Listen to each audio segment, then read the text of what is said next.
tell me just how I should feel today.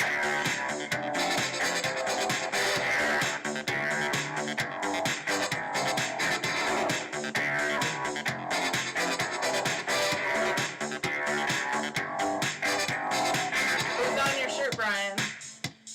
Someone asked. Chairman Mao. Oh, take that back. It's not Chairman Mao. It's LeBron James. I see it in the harbor.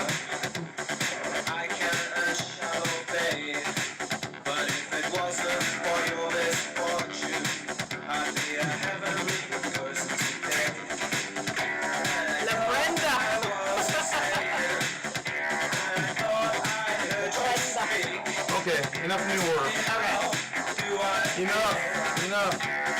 That's how we do it, okay? Just shut it down. We like that song, right? A little bit? Because it's close to the New World Order from the group New World Order. I mean, New Order. Yes, that's true. I don't know about their albums. I'm sure their album has got some Illuminati art on it, some way, They somehow. all do. And We always talk about that. I apologize right now for having picked the New World Order group called New Order. You know what? It's really hard to find any sort of music that's not have some sort of Illuminati message within their. Well, yeah, you got to The join the songs. club. Some way, somehow, you got to join the club. I want to plug a video. It's out there somewhere. It's called Hip Hop Baphomet. And it talks about joining the club if you belong to the rap community. Now, that's all.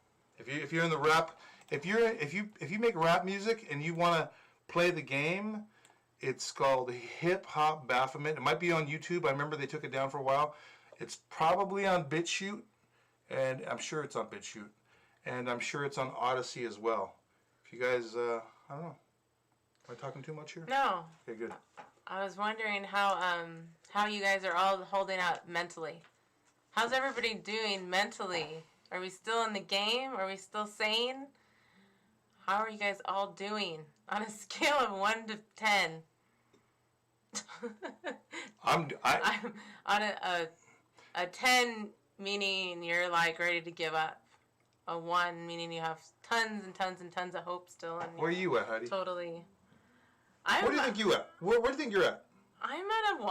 I really am. Like I still have I have a ton of hope. Like I'm not worried about anything. I'm Okay. really not. Are you anticipating something's going to happen pretty soon?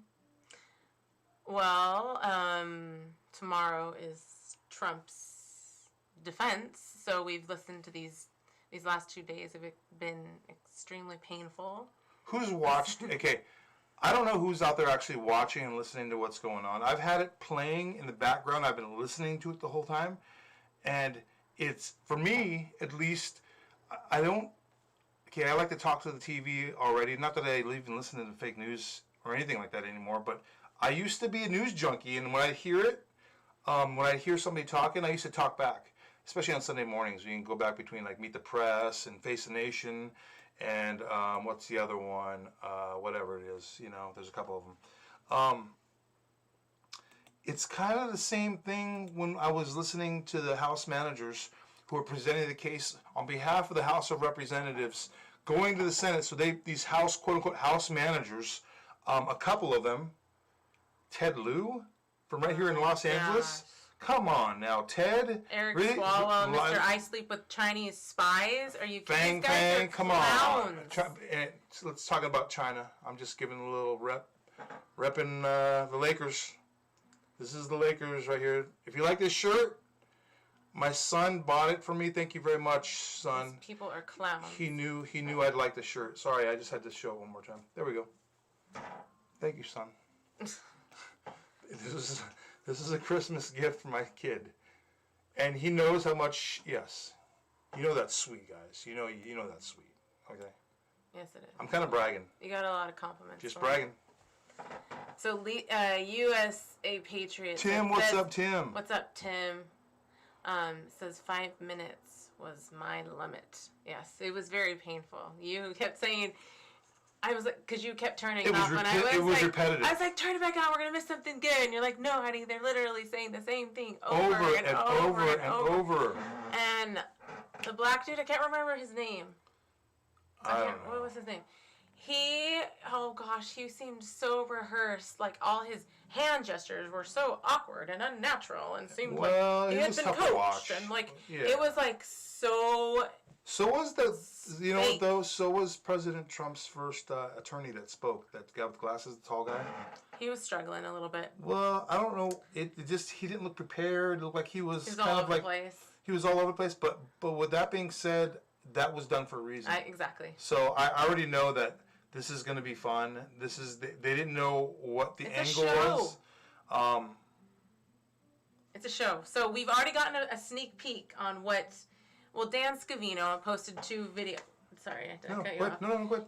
Posted 2 little video clips that kind of hint at what we might see tomorrow, and it's like about Antifa and how all the horrible things they were doing all summer long, and while these people stood by and cheered them, and the hypocrisy is going to be on full display tomorrow. That's what I expect to see. It's just them look like the biggest hypocrites in the world. I'm enjoying it to the point of, yes, I was getting tired of hearing the same thing over and over and over again. Whoever it was that was speaking, it seemed like they were I felt as though they thought that I was kind of, first of all, I was wondering if I was watching a feed from earlier because it was that repetitive. Secondly, it was almost like their case was built on repetitive, just continuing to say the same thing over again. A lot of assumptions, tons of assumptions, tons of innuendo. Yeah, there was zero. Connect dots. There was zero evidence. At the end of it all, there was zero evidence. It was all. It was just all like that's what it appears he was doing. There was no due process. Insinuated. First of all, the information that's being passed on here and the information that's being brought forward by the managers of the House managers who are the House impeachment managers who I believe were selected specifically for this. The accusations that are coming forth, there was never an investigation. You see, the things that they say that they're bringing forth from what I was listening to, and I forget who was saying it, were brought upon by things that were made public from everything that everybody can see. So these are things that everybody can see. Well, yeah, there's something wrong there. There's something wrong when the president doesn't have a chance to defend himself, and when they bring forward these accusations without having quote unquote due process, especially due process that's afforded them in the Constitution. Guys, we're playing a different level of games here now. So, well, and there's so many video clips that are coming out that are showing that this whole thing was staged and fake. There's the clip with the guy getting sprayed right in the face with the pepper spray, but it's not really, it doesn't affect him at all because it's not pepper spray. They're saying it's Hollywood like pepper spray. And then there's the clip of the guy, the police officer appearing to let everybody in, and he's like, or the other one where they're like, the police is waving for everybody to come, and people yelling out, more people. I don't know where everyone gets their information from, but hopefully it's a good source, because the sources that are out there that I'm hearing are that there's a lot more to this than what's the story that's being told. And I think everybody knows that. If you look at where this information is, everybody right now, when we started watching this yesterday, I was watching it on YouTube. That's where I was getting my live feed from. I wanted to see who was sharing the feed. And every single source that we were looking at, whether it was Washington Post, NBC, CBS, ABC, Fox, PBS, we went to C-SPAN, every single source that was watching it, all of their chats were disabled. They don't want people talking about what's going on. It was the craziest thing I've ever seen. It's not that crazy, though. No, it was like they literally said you cannot, they must have said you cannot broadcast the impeachment hearing if you have a chat, because every single chat was disabled. Yeah. They do not want us talking. Oh no. They don't, the truth is coming out, and all that, they're shutting down the White House, YouTube chat, the ability to speak, the truth, and exchange information is too powerful, and it's resonating with people and making sense to people. Well, they have to censor so much. Like in Instagram, it came out today. They said that if you have hate, what they determine in hate speech, in your private messages, they're combing through your private messages. You can now no longer send private messages that might have hate speech in them. They will terminate your account if you're caught doing that. Apparently, the censorship is getting crazier and crazier. Project Veritas was kicked off Twitter today. Devin Nunes was for a minute, but then he came back on. But yeah. What's going on? George News, their videos were getting censored. And George News only ever does like military things, just like behind the scene military stuff. So I'm very curious to. They know. Okay. The other side knows what's going on. The other side is anticipating moves that are going to happen. So, and in the anticipation, they're projecting what they plan on doing. So the things that they're doing, I especially love their argument today. I'm kind of all over the place when we're talking about this stuff, but when you're talking about the censorship, first of all, we couldn't talk about it anywhere. Where have you been able to talk about it except for like right here, right now? I mean, if anyone is watching it, you'll see that there's no case for what's going on. I'm interested, just like everyone else, is to see what's going on, what's going to happen tomorrow. And also curious, I was thinking, if it gets, the evidence against them is so powerful. Like, I would imagine that they could almost make up a reason to shut it off, because they've been already doing that on, I think it was MSNBC, where what's-her-face stepped in, and it was like, okay, we're going to have to stop. Everything he's saying is not true. Okay. I believe that could possibly happen tomorrow. Like, they're going to shut it down. They might shut the show down. They might shut down the ability for us to watch what's going on. This is going to be fascinating, guys. We're watching this stuff real time, and we're watching it happen before your eyes. Okay, if you guys don't already know somebody who's had their account shut down, what's up, Ricky, and a lot of other people that are here tonight? Good evening. I hope you're all doing good. Here. Tom Porgy, what's up, guys? I can't get enough of us, Tom. Can't get enough. It's the conversation. It's not, who cares about us? It's about having ability to have a conversation. He always teases me. He says, when are you getting invited to Mar-a-Lago? And I don't really know what that means. I don't know why he thinks that's... Is he he's trying to like troll me? No, he's not. He's not a Trump supporter? No, but he's trying to troll. Here? Okay. He's trying to troll me by saying, when are you going to go to Mar-a-Lago? And I'm not sure why that's trolling. Why he's asking me that question. Maybe it's some like I don't get it. It's old fart humor, I think. Because I'm not sure what that means. It's like chuckle. Oh, if when you get the invite over there. Okay. First of all, I love people. I invite everybody that comes to come. Okay, unless you've got crap to talk and you don't know, unless you're a spy, unless you're watching and you're going, oh, I wonder what Brian Vea thinks about everything. Well, if you do, thanks for being here. If you can handle what we say here, I love it, and I invite you here to. Because we invite us to be challenged. We invite a conversation. No, I don't want to be challenged. I love a conversation, though. That's what I'm saying. Is we're not afraid. We don't censor. No one gets censored.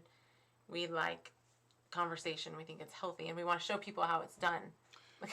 Nobody wants to have conversations. And you know what? Anymore. There might be people out there that think I'm very upset because of President Trump losing the election. Because I'll be the first to say I was one of the most hardcore Trump supporters and still continue to be. I wear the MAGA hat every single day. It just like doesn't leave my head. Well, it does right here. But yeah, I'm a huge President Donald J. Trump supporter, okay? And always have been, as well as Heidi. We both have.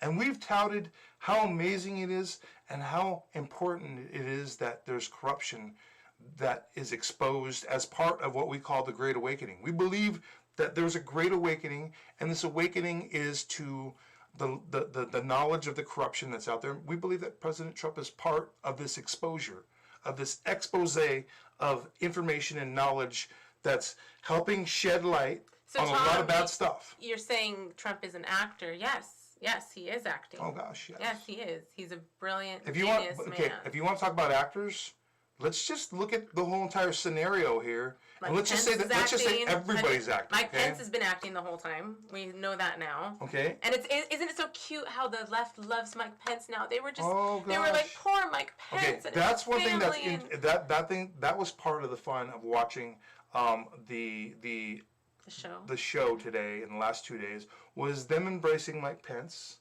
them embracing Mitt Romney. They're like, Yeah. Mitt Romney, did you see Poor the Republicans. Republicans? And them, all the Republicans that crossed the aisle to be traitors to the other side. When I say traitors, we'll find out soon exactly what's going on, because it's like, if you look at the timeline that they're sharing, there's a lot of holes in that timeline, guys, and their timeline is very loose. It is very loose, and again, this is what they presented, and they want the defense to defend very loosely made accusations about things that happened. And again, this is exciting in terms of, this should be an open and shut case. It should be, because this stuff would never be admitted in a normal. Okay, first of all, again, this is not criminal. We all have to understand, none of this is criminal, and that's what they said. This is what the prosecution said. This is what the House managers had to say. Remember, this is not criminal. This is just being done through the Senate and through the House of Representatives, through the Congress, which is in the Constitution, except their interpretation of what the Constitution says is completely off kilter, and that they are wrong. They're completely wrong on how it's being, how this case is being. And I think Trump's lawyers originally were maybe throwing everybody off. I think when they said, when they acted like they were going to make the case, like their only argument was that Trump is a private citizen, and therefore this whole entire impeachment is a sham because he's a private citizen. You can't impeach, and they acted kind of like that. That was their only argument, and that's why I think this script is about to be flipped tomorrow. I think, Tim, what you're saying, something along the lines of what you're saying could happen. What if they infiltrated them, as 17 said, and they have video evidence of them planning and recording the fake events? Exactly. I think that something like that very well could happen, because we know that the Trump team is always several steps ahead of the deep state, and it seems like, obviously, everything, the timing and how Trump was delaying it so that the Capitol arrests were already starting before Trump was even done with his speech. They knew what they were doing, and they knew that there was an infiltration, and they let it happen because, like the Q Post said, sometimes you have to see with your own eyes to believe. And I think that that's why we are going through all this, because it's just more and more things are having the light shed on them, and people are waking up en masse to all the things that are happening, because things are being exposed more and more. And what's up? I'm just reading. Trumplican, I like what you're saying. Evidence and Tifa. And Trumplican was there on the 6th. Very cool that you were there. We know a couple people that were there that ended up getting visits from, the early morning visit where you awaken to your windows being kicked in and stuff like that. Yeah, they got those kinds of visits. We're very disappointed with the FBI. Yeah. They cannot be trusted. Well, there's good ones. There's good people and there's bad people. The leadership cannot be trusted. We live in California, so I don't know what's going on in California. A couple friends of ours, not cool, but we'll see. We'll see if there's any kind of recourse for what happened, because I believe that what happened was pretty crazy. And whoever has the ability to point the finger at somebody and say, this person here deserves a visit, wow. Trumplican, it's LaShawn. I didn't know that. It's LaShawn. What's going on, LaShawn? Changed your name. Welcome. Hey, guys. You're tricking us, LaShawn. Good evening, wherever you're at. It's 10:54 here in Pacific Standard Time. I don't know what time it is wherever you're at. East Coast. We tried to go a little earlier tonight. Yeah. We're like, we don't need to. We can go. Yeah. It's really hard for us. I don't know why to go live. To get it going. We sit there like, yeah. Guys, again, I don't know how you're feeling about everything going on. I don't know what your mental state is on where we're at in this whole entire situation, this game. It's a game. It's a chess match being played. I know where I'm at, and I know where we've been standing, and we've been saying the same thing over and over and over again. I thought that Joe Biden's press conference today was ridiculous. It was. I know you didn't see it. He was trying to be like exude like leadership and strength, and about the masks. He was like, now listen here. it's the patriotic thing to do to wear the mask. Wow. Like he was like, I'm gonna be a straight shooter with you all, folks. You gotta wear the mask. You gotta get the vaccine. Okay, that's a theme. That's a theme that's been repeated in the last 2 days. And if he said that too, they're trying to steal back the word patriot. They're trying to take it back and trying to make it theirs. Like, we are the patriots. We are the victims, guys. And then what the twisting of what they're doing is trying to make you feel like you wanting your freedoms is a selfish thing. That's the mind, you know what? That's where they're messing with you.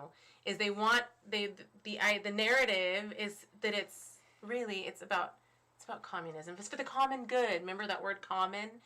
Common. It's for the common good. And that's what they want you to feel is you wear the mask. You're selfish if you don't wear the mask. Welcome to those that are watching tonight. I just want to say hi to everyone that's watching, especially those who aren't showing their faces. Welcome to you too, because we love sharing the truth that we find and the things that we find out. I'm sorry, I kind of cut you off, Heidi. You were getting into something, right? And I just started yelling. No, I don't care. I am grateful for anyone who has a mind to think and who can take what we're talking about and make any kind of sense. Hey, Tessa. Tessa's here. Hey, what's happening, Tessa? Making any sense. And one person, okay, we'll say hi to a couple people in a little bit. But there's a lot of people who disagree with what you and I believe, Heidi. And I'm not asking you to believe everything that we believe in, but come on, guys. There's got to be common ground somewhere, right? We believe something the same. I used to think that there was, you think somebody that you hang out, you're like, yeah, we think a lot alike. We kind of hang out together, right?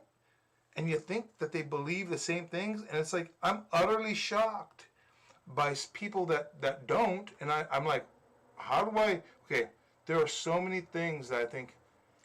Well, it's disappointing. Well, it's what people it's what they choose to consume and how they choose to.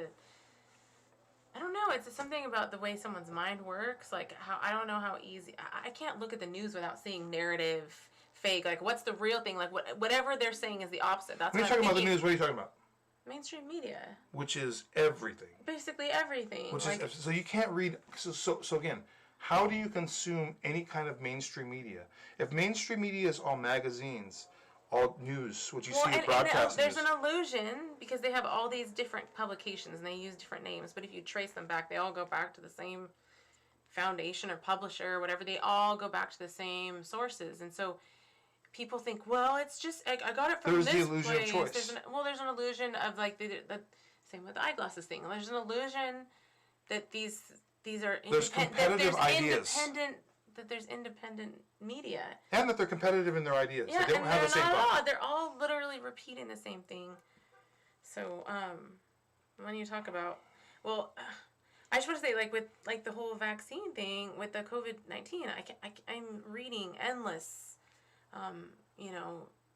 Message boards where people are saying they're having crazy adverse reactions or people are dying within 7 days or they're just, and they're not.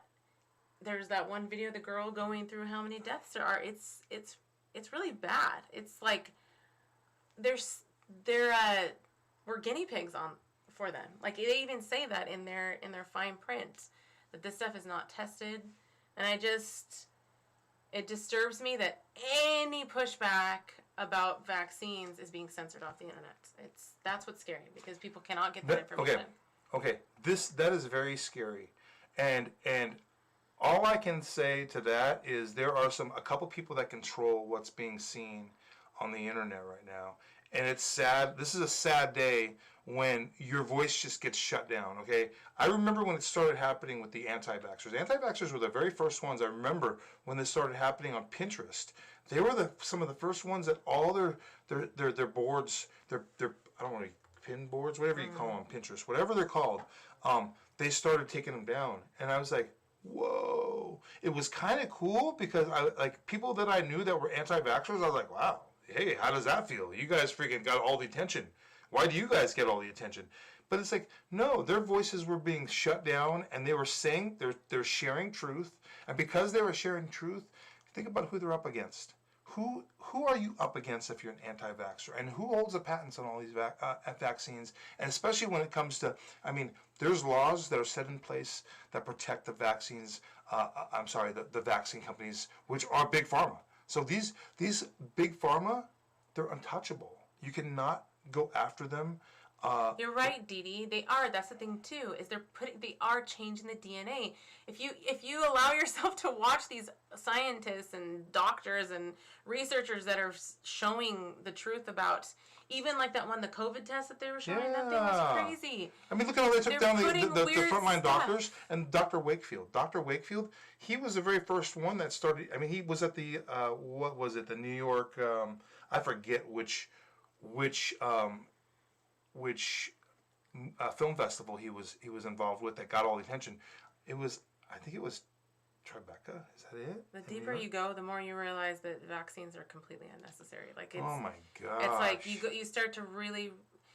That's the thing is people. If you can accept or believe that our food is poisoned by Monsanto, if you believe in the whole GMO conspiracy, I mean, look at what they're doing. How they control monopolies. Control our food supplies. If you can wrap your head around that, you have to understand that applies to big pharma. It applies to all of our medication. You have to learn and understand the story of the Rockefellers and how they changed everything. They got all the any natural way to cure yourself. He had all of that deemed quackery on purpose so that they could start with their alchemy and producing chemical medications that are just basically chemicals to put in our bodies to begin the poisoning. This was all planned. Guys, what's in vaccines? Why do they have so many additives in vaccines? What are they doing, especially in the vaccines in the past? Because I know that they used to sell what they would abort, the babies that they would abort. They would sell all of those babies to vaccine companies, right? Well, they would partly to vaccine companies. They would turn them into additives. The food supply. The food supply was they have that product called HEK. Heck. Yeah. If you look that up again, these are things that you need to do your own research. Our food flavored with fetus tissue. Yeah. They would sell it to companies like. And think about that. Was it like Nabisco Quaker, or something? Nabisco, all these companies. Products. We literally are making us all cannibals. Okay. We're consuming trace amounts of human beings. It's disgusting. If you talk about Planned Parenthood, it's not just what they do with the aborted. It's the whole idea that there's a group of people out there that believe that the government, thus we the people, should be funding abortions. That's freaking nuts. First of all, when I say abortions, I mean killing babies, okay? I don't know where you get this idea. I mean, I don't know how you can turn a person to say, guess what? I'm going to look the other way on that one right there. I'm just going to, it's cool. It's cool, but I'm going to look the other way. What happened to the value of life? What happened to anybody who, again, there's a lot of people who have adopted the platform of the Democrat Party, and they've done it willfully and knowingly, and I just want to know, how does that happen? How does that happen? That's just one part of a very, there's a wide expanse of ideas that the Democrat Party believes in, and right now I see them testifying before Congress in this impeachment sham, and what are they saying? I see them embracing God. That's not part of what that's not part of the platform, first of all. God is not part of the I see them embracing Republicans. That's a joke. That's a joke. I see them, McCain. I heard them invoke John McCain. Clowns. Okay, John McCain is no name. No name. Listen to what Tessa was saying. Don't want to say People his are name. so brainwashed. Tessa's wise. We know Tessa. She's very wise. They think adverse reactions are normal. Del Bigtree and RFK Jr. just got removed from Instagram today, 15 minutes before they were going to go live about the COVID vaccine. That's crazy. dang, I don't know. I've been seeing so many Thank you. videos. Like there's a video going around of a lady that's a nurse that got the vaccine and she's all has tremors But now. it's real And then time. I started making the connection because there were several posts about women saying, This is going to get us kicked out. They were This conversation right now is going to get us kicked off they're of YouTube. saying that they were asking in message boards, is your period weird? After the vaccine, they had very unusual periods. And then I saw a article asking, does the COVID-19 vaccine make women infertile? Oh, sorry, did I screw that up? Go ahead, keep on talking. Because there was a question on, and it was posed on, and Snopes was answering him, and Snopes even covered themselves by saying, yes, it appears that it could be, it could cause infertility. And then I saw several posts about women having miscarriages after the vaccine, like a week after the vaccine. So I put it all together, and I'm going, there's clearly something, it's affecting a woman's reproductive system. Like, that's what, and there's... Okay, an usher, welcome an usher. I always enjoy having an usher here hanging out with us. Welcome again, an usher. And look what an usher's saying from QPost 1010. Yes, that's QPost 1010. He said, he has it quotes, chemicals pushed for home, and I remember reading this when this first came out. Chemicals pushed for home use cleaning, cancer, baby on floor, hands and mouth, the start, vaccines not all. This is stuff that's known. This is from QPost, guys. Okay, the cancer game is on, and they know that. Okay, the cleaning supplies that we use to clean the house are causing cancer. Okay, another thing I remember seeing is that the cure is in the dirt. I don't know where I saw that. That was a QPost. Was it a said QPost? Yeah, it said Sorry. something about the cure being in the dirt or something like that. There was a QPost that said that. I know, and this is all related. Everything is all related. You learn about big pharma and big business and Monsanto and all that stuff. It's all connected, and that's why it's not hard to. Once you understand one thing, okay. you start to see.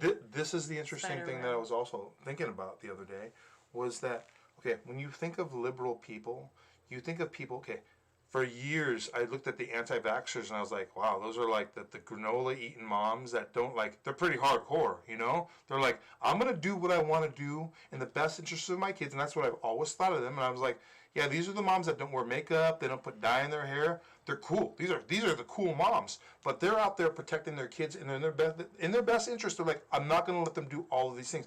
Those are very pretty much liberal thinking moms. Well, so are the moms that are kind of like pro-vaccine, and they're kind of they're all liberal-minded thinking moms in their own right. You know what I'm saying? But that's a clash. There's a big clash where there's like, wait a second, do we listen to the medical professionals, like the National Institute, the NIH, the National Institutes for Health? That's where Joe Biden was today, and we give them a ridiculous amount of money. I want to say it's $7 billion a year. I just think it's unwise that people aren't picking up on the fact that there's literally no science, and Dr. Fauci, I believe, admitted it. There's no science that says that masks work at all. Like nothing. There's no study that proves that they work at all. If you disagree with that opinion that Heidi just said, not only that, check out. Like, turn the station off, not only guys. that, turn it off. Not only that, you shouldn't be listening to us. It appears that masks exacerbate the problem by causing bacterial pneumonia, and it's being shown that people are not dying Dr. from COVID. Fauci They're did a dying study. from pneumonia because they're wearing the mask all the time, and it's like a petri dish, and there's all kinds of bacteria growing in there, and they're getting bacterial pneumonia. Heidi, are you an RN? And no, Dr. Fauci wrote a paper on it. Dr. Fauci He wrote a paper on the Spanish flu, freaking evil. saying more people died from bacterial pneumonia from wearing the masks than not. So, what's going on? Why are we following with a mandate that's clearly? Why aren't more people pushing back on this? You know why? Because people don't want to do the. That they don't want to information is investigate. being suppressed. They don't want to look. They don't want to believe, and they want to trust everything that's coming from a podium that has Dr. Fauci or Dr. Birx standing in front of it, because they are the officials. Interestingly enough, you've got Fauci again working for the Biden administration in charge of health. I don't think he's the Dr. Fauci. He's back. He's working for the Biden campaign now. So there's a continuum, because he was left in the administration from the previous administration. Now he's working again for the next administration. spreading his lies and sharing his... Guys, yes, we're still Yes, riding Tim, that bandwagon. We're all gonna have a detox at some point. Yep, I've heard. I've even watched videos on that too, where people are saying that their child was autistic because of all the crap that was in the vaccines that we're putting in our tiny little perfect clean babies' bodies, and then they do. I don't know if it was colloidal silver or what it was that they do to detox, get all the metals and stuff out of their body. It's fascinating if that could actually happen. Yes. And Esther says they are always watching. Watch the news regarding new drugs coming out. Flu, dirt, next. What a coincidence. and Joseph Sereno, Big Mike is long. Yeah, so I was wondering too about if they are putting fetal cells or whatever into vaccines. What if one that fetus was female, and what if it was male, and you were putting male cells into a female? I mean, why that would mess with someone's DNA?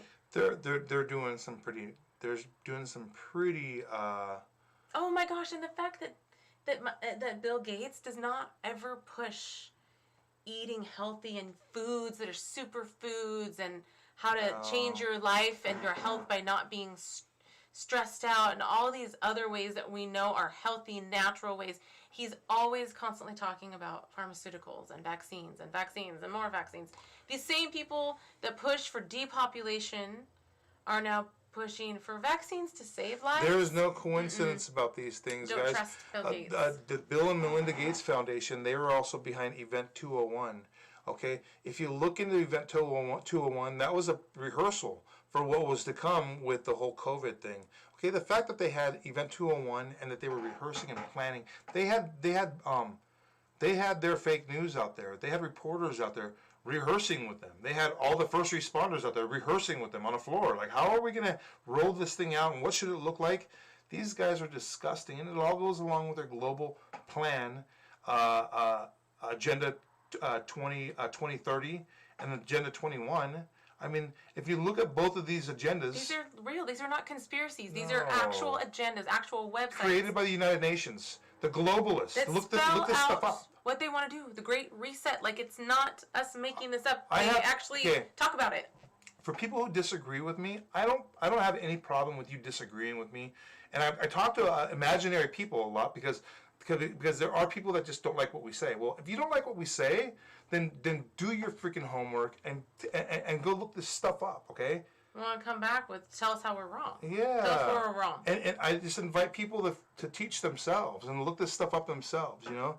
You have a lot of things that are happening right now and going on in the world, and there's a lot of events. Connected. They're all connected to what? Okay, to a conspiracy, either for good or for bad. You got to imagine the conspiracy for bad is so out of control that there's a conspiracy for good. There are people conspiring. I guess conspiring can have.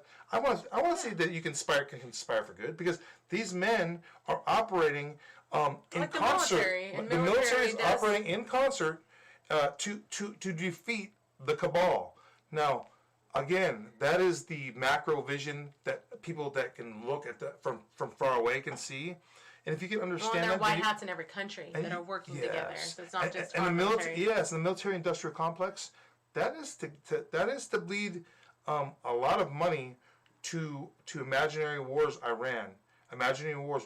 The DMZ and North and South Korea. That war is built to bleed the United States and to feed this war machine that is the military-industrial complex from 1961, created in 1961 by Dwight D. Eisenhower. Okay, guys, there's a lot of things that happened post World War II that have affected the United States that we don't even think about. Okay, we don't think about these black budgets and these budgets that they have where there's no accountability. Okay, there's a lot of money that is feeding into these budgets that we are not privy to know. We know this because we've heard them from people that are freaking sharing this information. They're whistleblowers. These are people that have lost their lives. There's people out there that are telling the truth, and we that's what we are as truthers. We go out there and share this knowledge with people. We're stoked. We're happy to share this information because this is, again, about overturning the cabal. Guys, this is a big, big event that's going on in terms of we're living through it right now, even though you might not know that it's going on right now. There's a shadow war going on. It is a huge war of light versus dark. I want to say one more thing. One more thing why I think that you should not get the vaccine. We have therapeutics that work. HCQ works. There's finding studies that say ivermectin, is that how I say it? Works. It's working. There are ways to cure your body without putting a stupid, horrible, who knows what's in it vaccine. And the fact that anybody is pushing that, like their fake President Biden pushing that, is disturbing. It's disturbing that anybody would push for these vaccines, especially because they haven't been tested. They've been rolled out. They haven't been tested, and they're enticing people with gift cards. Like McDonald's was given money, and there was companies. They're like, if you have to, guys, HCQ, pay people. hydrochloroquine's already been tested widely on the public throughout the world. Okay, ivermectin, it is also been widely used for scabies, and they're finding. If you look at this up, they find out. And thank you, Megan, for sharing this information with us. They found out that, I mean, they have studies right here in Argentina where they've given a test group ivermectin, and they found out out of 800 subjects that were frontline workers, out of 800 of them did not get the flu. They did not get COVID, okay? And the other group, it was over 50%. I think it was like 52% got COVID. This is crazy. And reminder, there's a 99.99999999999% chance of survival. Yes. With this flu. And the people that it's why affecting. Why the masks? Why the social distancing? Why it's all so ridiculous. It's all so insanely ridiculous that I feel I'm disappointed that all the systems, there's no system in our world that is pushing back on this except for individuals like us, but no organizations, you've got the frontline doctors, you got some people, but nobody's allowed to push back on the ridiculous nature of what we're doing in our world right now. It's insane. You see, if we're not talking about it right now like this, then who's talking about it? Yeah, that's right. They're killing free speech, guys. Okay, this is a very scary time right now, and you should be scared that we're not able to have these conversations. It should scare you that you're not allowed to say the things that we're saying online without getting censored. If that should tell you something. That should tell you about our message. When they remove if the government needs to censor people and doctors and scientists that have come together and pushed back on this, and now that they're getting proven that they were laughed at for saying HCQ actually worked, and now the CDC is coming out and saying, or the American Journal of Medicine or whatever, saying HCQ actually works. It's like, yeah, and you censored that? How many people died because you censored and you made it illegal? We all had to go through hoops to get freaking some HCQ, which should be dirt cheap and easy to get. The availability should be wide. Because it's so good and works so fast. It's like, this is evil, and why are there so many people not pushing back on this? I don't know why people aren't questioning things. I believe that people are so used to being told what to believe that when they are given the opportunity to think for themselves and think on their own, I think they almost kind of push back on wow, that's too hard. I don't know what it is. I don't know what excuse people have to... Before you realize is just the fact that it's a 99.999% chance of survival, that one piece of information alone should make you go, oh my gosh, why are our kids not allowed to go to school? They're not allowed to interact. They're not allowed to play sports. They're not allowed to do... we're not allowed to do so many things for something that 99%... Again, somehow the mainstream media, I believe a lot of this is the mainstream media. People, again, have totally closed their eyes, period. They don't think for themselves anymore. They're like, I don't want to think for myself. I want that pretty girl that's reading a prompter that's very versed in how to speak to me because she speaks in her freaking broadcast voice. Yes, because that means she's telling the truth. Screw that, screw all of that, because it's just because you look good and sound good, people still question whether or not it's truth. Again, they've shut down everything. How did we get shut down on Facebook, Heidi? What the heck happened there? Again, that happened on a widespread scale. If you haven't figured out that the news is literal propaganda, if you haven't figured that out... We live in freaking China. by the Bless way. your heart, because you're gonna have a hard time when everything starts crumbling down. Like, you got to have eyes to see through it all. It's literally the opposite. Everything, the truth is the opposite of what they say on the news. It's so bad. I don't understand how people don't see it. I believe, I have to believe that there's people that are just completely like blinded somehow, some way into thinking that the news is Maybe telling we the should truth. focus on how many people are waking up, though. Maybe we should think about that, because there are a lot of people that are.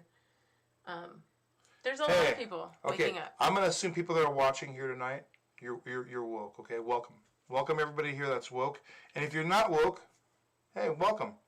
And if you're just wondering what the Veas are up to, hey, come on, we're here. We're here to share what we know, and we don't know everything. We don't know nothing. Ed for action. I like your name. First Amendment is the first casualty in the info war. That's what's happening. California. Right. California. I like They California. have to control the narrative. Anything that's different from the narrative that you hear on the news, the narrative police. that you hear from Hollywood, if you have a different narrative, they're chopping you off. Instagram, but who would have thought that? Who would have thought that the thought police would be that strong that they'd be like, Okay. you're not allowed to think that way. You're not allowed to think that way. I messaged my friend to join Telegram, to follow me on Telegram. I said, come to Telegram where you don't get censored or whatever. And I got a notification from Facebook that said that goes against our standards, because I can't remember why. Hate speech, because somehow. I said, like, because they don't censor or something like that. Yeah. So they unposted it. I can't even say that. Guys. It's getting crazy. We are living in a very scary world. And it is scary. Oh, and I want to give a shout out to my sister Brittany. I don't know if you watch my videos or not, Brittany, but I'm proud of you. She just recently pulled her kids out of public school after a few things were happening, and she was like, that's it. Her 8th grader was given the option to write a paper either about how they should make McDonald's should have unisex toys, because boys and girls are really the same, and they should have unisex toys, or he could write a paper about unisex dolls for boys or girls that doesn't have a genderless doll, basically. Those were his options. This teacher also has a Black Lives Matter flag in their classroom, and a gay flag, and they're allowed to do that. What was the other thing that happened? Does she have a nationality? Does she identify as something? Who? This teacher. Oh, I don't know. And then her younger son only goes to school for like 80 minutes a week or something, because it's like only 2 days. And then 45 of those minutes, they just have them reading quietly by themselves. So there's no instruction happening in those 80 minutes or something. It's stupid. And then they yell at them if the kids like interact, and touch each other or whatever. They yell at them. They're not allowed to. You go 6 feet apart. So like it sounds ridiculous. So I'm proud of her, because that's it. It's you got to be brave to take your kids out of public school, and I'm doing everything I can to encourage her. Don't feel like a failure. That you intuitively know what's best for your children. Well, you know what? People are watching you. You're volunteering and you know at what? the school. Exactly. So people are watching you, and they see what's going on. They go, wait a second. She pulled her kids out of school. Why'd she pull her kids out of school? Because she had a line that crossed the line, and I'm glad that she had a line, because I always wonder where people's lines are. I'm like, where's your line? How bad does it have to be before you go, okay, public school really is ridiculous, and especially in California. I had a line for the NBA. I said as soon as LeBron threw that hat on, I was like, that's it. No more NBA. It's Carly. What do you expect tomorrow and this weekend? I'm sorry if you answered this and I missed it. I just found your live notifications not working. I know they purposely, nobody gets I've heard that from several people, that I don't ever get a notification when you go live.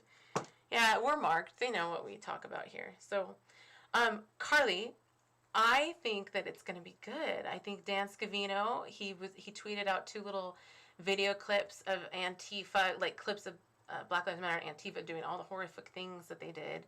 And it's just going to show the hypocrisy. I think I think Trump's defense team is going to show the hypocrisy of the But left. Tim said something earlier. I think it was Tim or whoever said it. Oh, and also said that maybe even also that they're It could going to be have massive recordings Oh of them. gosh. That's the other thing I really hope happens, because I do believe that they were 100% involved in planning this. The Democrats, everyone, Kelly Loeffler had her speech prepared. They all, it was such a traumatic, worse than a 9/11 happened, but they all were able to come back and give their In speeches. a very short time. And in an hour, change their mind about, certifying the results of the election. It was the It was insurrection. the events that happened. I mean, it was ridiculously staged. So we know it was staged. So if our white hats have video of them planning this, oh my gosh, that would be beautiful. That would be such Good times, guys. Good times. such sweet revenge. And I hope I'm not gonna. I mean, I very well think that something like that could happen. But I also think that it's gonna be a boomerang. It's gonna be flipped on them. The script is gonna be flipped, and they're gonna show the hypocrisy, the absolute hypocrisy. What clowns these people are. Mark Levin went off on them. You gotta watch that clip of Mark Levin. He just went off on how this is the stupidest thing in history that's ever happened. He can't believe they're up there arguing nothing. They have nothing. It's insane, and it does not look like a winning team. A team that's winning, like they should think they're winning. You know, they control the House, the Senate, and the presidency. It's like they should feel like they don't act like winners. They certainly don't act like winners. They act scared. They're scared that Trump is going to run again. Well, I don't know. The evidence, again, the evidence is overwhelming. And we all know that. And we, as in both sides, pretty much know that. I have to believe that. So, again, if you're out there and you're wondering what's going on and you're thinking, these Veas, they're so overconfident about everything. They believe that Trump was going to win. I believe that corruption was going to be exposed. So, take that back. I did believe that Trump was going to win and Trump was going to be sworn in. We live, again, in unprecedented times, and I believe everybody knows that, okay? If you're on the other side, I don't know how I say congratulations to you because the numbers just don't match up, okay? All of the collusion that went on in all the swing states to crank the numbers up so that they didn't believe that Trump was going to have the numbers. They had to seriously run those machines overtime and do some pretty crazy things. We all voted for Trump. Well, everybody voted for Obama because he was black. They wanted to see a black president. That's really why he won. Wow. We all voted for Trump because promises made, promises kept. Like, why did anyone vote for Biden? Like, what is the reason to vote for Biden? There's none. Zero reason. He's nothing but a corrupt politician. Well, you don't know that, Heidi. You don't know. You don't know. People might have a reason. That's okay. They love full-term abortion. Maya? Full-term abortion, that's what it is. Open borders? Maybe defunding the police. Well, the way Lou, Swalwell, and they were all talking today, there's a love affair with the police that they have reignited. Because it went from defunding the police to, thank goodness those Capitol Police were there. Because the ones that were there, okay, did you see the video of the girl getting shot? What trigger-happy cop was behind that? That was weird. There are a lot of people, there's people in here in the chat that think that was, false flag was fake. U.S. Patriot, no, Section 1 said that was, I've never done the digs on that, so I don't know what the story is like.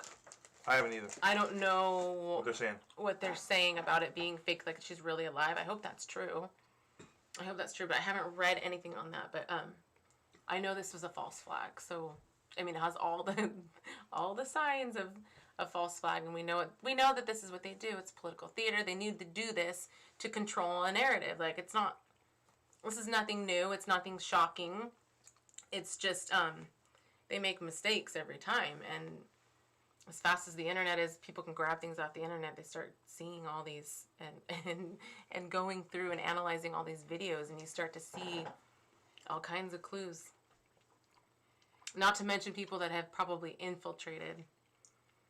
But more of if you're newly awoke, I guess, you'll be shocked to find out how many events in our lifetime and throughout history were false flags, and they've been doing false flags since the beginning of time. I'm sure, like, when there were power structures. The Titanic was a false flag. Oh my gosh. But I heard that even goes back to even arguably in the Bible. Like, anytime there's a power structure and you want to control population, you create scenarios that make people emotional and like believe one way, and that's how you control the population. So this is what we're watching now. But we're hip to the game. Yeah. We know the game, and nice try, guys. And we've got people in positions of power that know the game and that have been planning and sacrificing and have done an amazing job of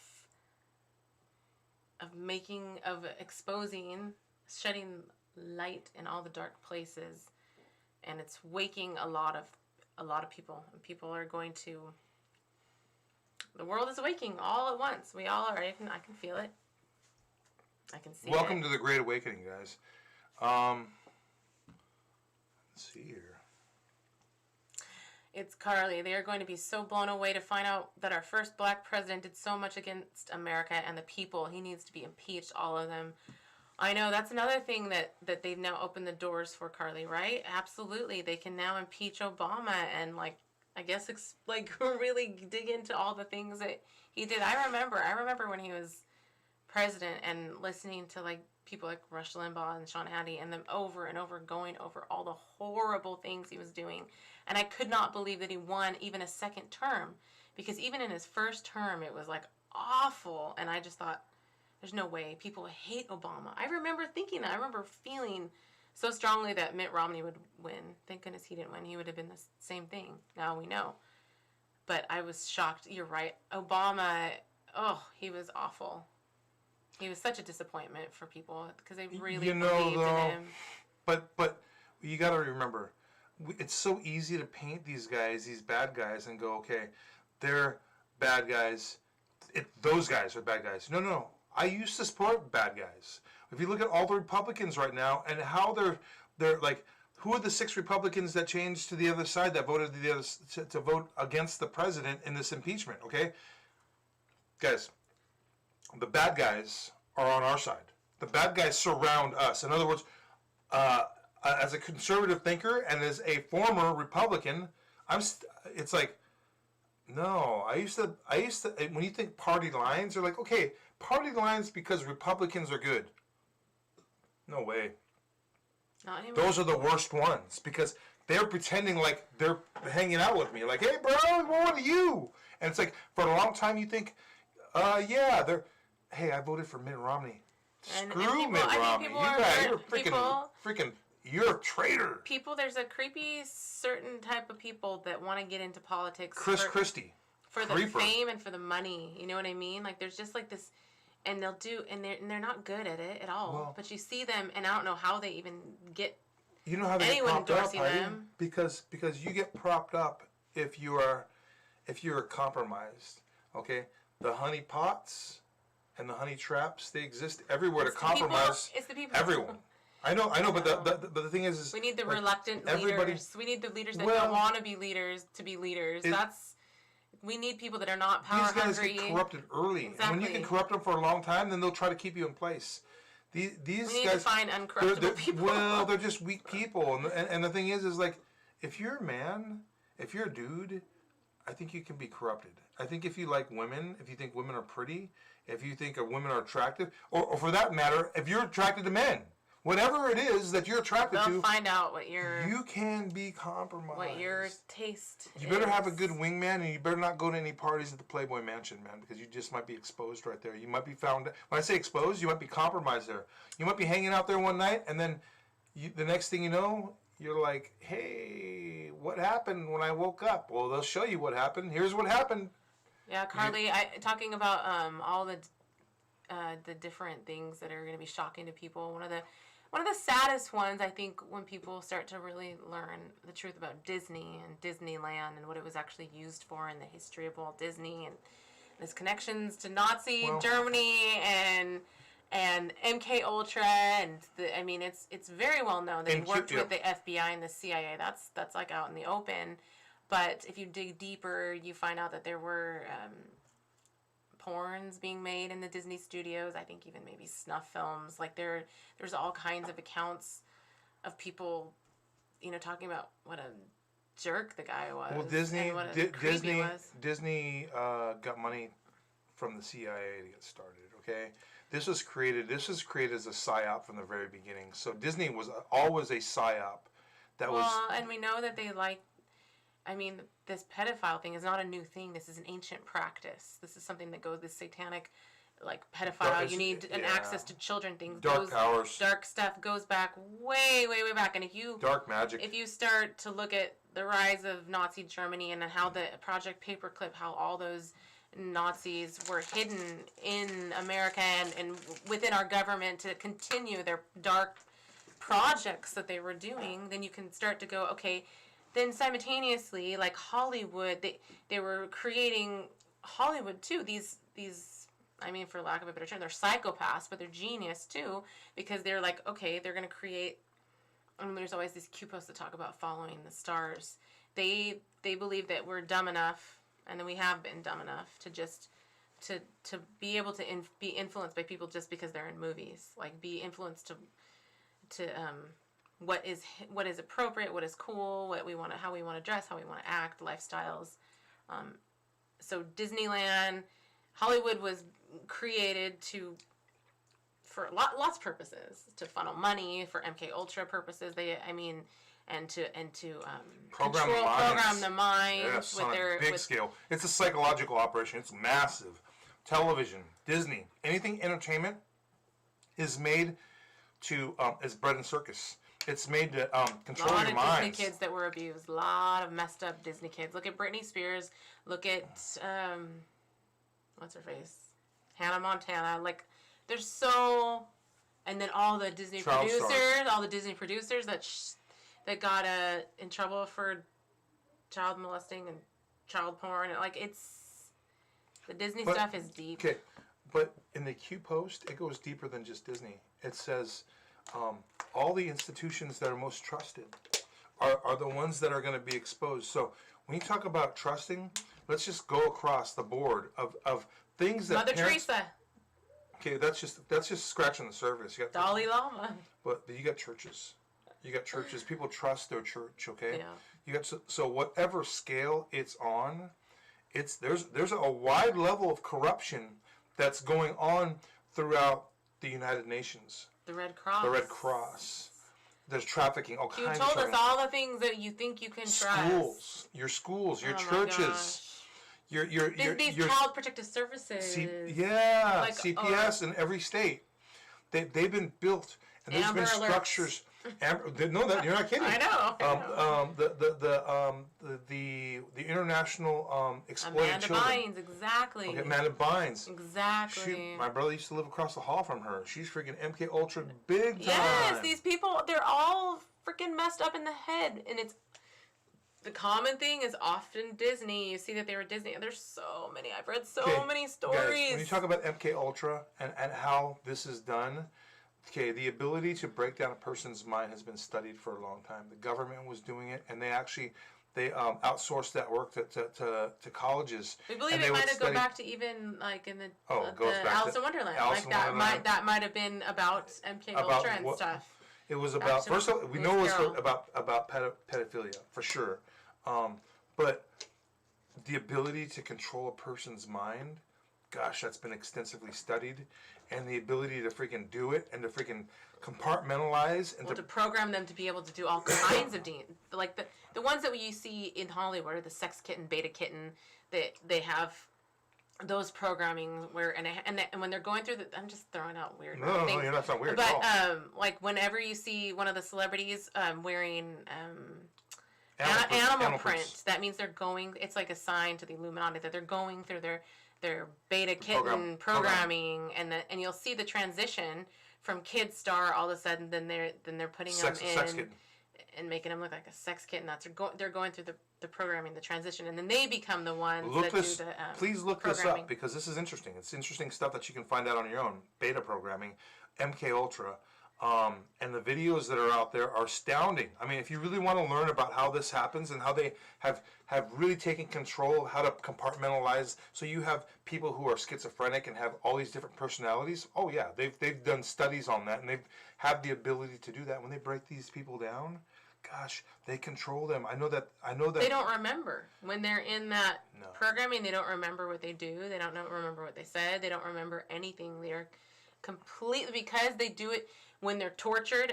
It's a protective measure that your mind does when you're under high stress and torture. You satanic ritual abuse, mind SRA splits, and these evil Nazi scientists, people have been working on this, and they've I cannot believe the stories I've read about what they can do with the human mind. They can program your mind to be photographic, have photographic memory, so that they would send these children spies into places, and they would look at notes or whatever, and they would have a photographic memory and be able to reiterate whatever they read. Who are some big MK Ultra people? Britney Spears. No, Britney Spears, but who is the ones that speak all the time? That talk about the famous ones. Yeah. Kathy O'Brien, O'Brien. Fiona Barnett. Those are the two Fiona Barnett. big ones, but there's tons of who's them. the one, something Bryce? That, she's another one. She's a good one. And she was BRICE. She was Bob Hope's sex kitten. And Bob Hope, see, they name names. These elite people, when we talk about elite, they're freaking Satanist. And they have these hierarchies, and they have to pay their homage to who they believe gives them power, and it's not God, okay, guys? It's not God, okay? They have to pay homage by sacrificing their kids, by sacrificing a family member. Look at these people. They have lost family members, and what? For fame and fortune. And for so what? many for of money. these celebrities have really tragic things happen in their lives, whether they lost a child, or a spouse, or a brother, or a sister, or a parent, and right after they get a huge deal. Yes. They get a movie. They get a, whatever. And there are people who are on the top of the marquee at movie theaters. They're the names that are the big stars of shows. What's his name? From who's the guy from? I can't even. Cheers. Can't remember his name. The guy who had his own show with the. I can't remember his name. What's his character? Whatever his name is. I can't remember. The guy from Cheers, the doctor. Okay, that dude. Follow his life. That guy's crazy. I mean, all his spouses, people he's been married to, people that he's been. It's like, again, you don't play the game unless you're giving people up. Okay. There's some evil stuff that's going on in this world, and it's up to you to find out if it's real or not. Asher, why did you take it off? Put that Q post back. I want to read it. It was the the Q post about MK Ultra. About childhood stars. Yes, I was about to read it, and then you deleted it, you silly person. And Usher's our friend. But I wanted to read it. Okay. Maybe you're gonna fix it. I don't know. Yeah, there's an error. He had a typo. Yes. But the Q posts do talk about MK Ultra, and they talk about it being. I mean, there's all kinds of different MK Ultra stuff, and that's also what's going on with our school shootings. It's not Woody. Kids. It's not Ted. Woody Harris. Well, thank you guys for helping us remember those names. No, it's the Woody Harrelson. No, it's not the doctor. Mm-hmm. Oh, you're talking about Frasier. Frasier. Oh yes. That guy has got a seedy, crazy life. Well, he had all kinds of tragedy that happened to him. Well, you know how many celebrities? Well, and the other thing they have to do, I don't know if it has to do with MK Ultra or just like their Luciferian ways, but they all have to. They're making their kids transgender. How many of these Hollywood celebrities have transgender children now? Well, that's part of the game. It's like you have to. It's part of the Baphomet worship. The Y head, the Baphomet. See that everywhere. The symbolism is off the charts, guys. If you can't see the symbolism, That's how they communicate with each other. Oh, wait, here's Ann Usher. Okay. They made many current, former, enslaved children famous. H-Wood, Hollywood is filled with them. Models, find the loudest voices, brainwashed, who was adopted, who was born in. They thought the sheep would follow the stars. Thank you, Ann Usher. That's true. This Hollywood thing, I don't know why anyone would subject their children to it. It's kind of It's I don't know. sketchy. There's nothing about it that's good Nothing. right now. I don't care what There's you're nothing like. good about So you want your kid to sing and dance in Hollywood? Good luck with Why? that. Good luck with that, because there's predators that are just eyeballing your kid up and down, and they can't wait to be Yeah. they call them. And you know what? Maybe something out of the ashes, because Hollywood will burn down. I don't know, metaphorically or actually it will burn down. I just think it will. It's already, we protested last year the Oscars. That was the fun. Oscars. So it was cool. There's a spot where all the limousines come in to park at the whatever auditorium it's at. And we were Kodak on Theater, the wherever. sidewalk, and they put fences up or whatever. But everyone that comes to the Oscars would have to drive by us, and we had Trump flags, and they could hear everything we were saying because they had to open the doors to check for bombs and stuff.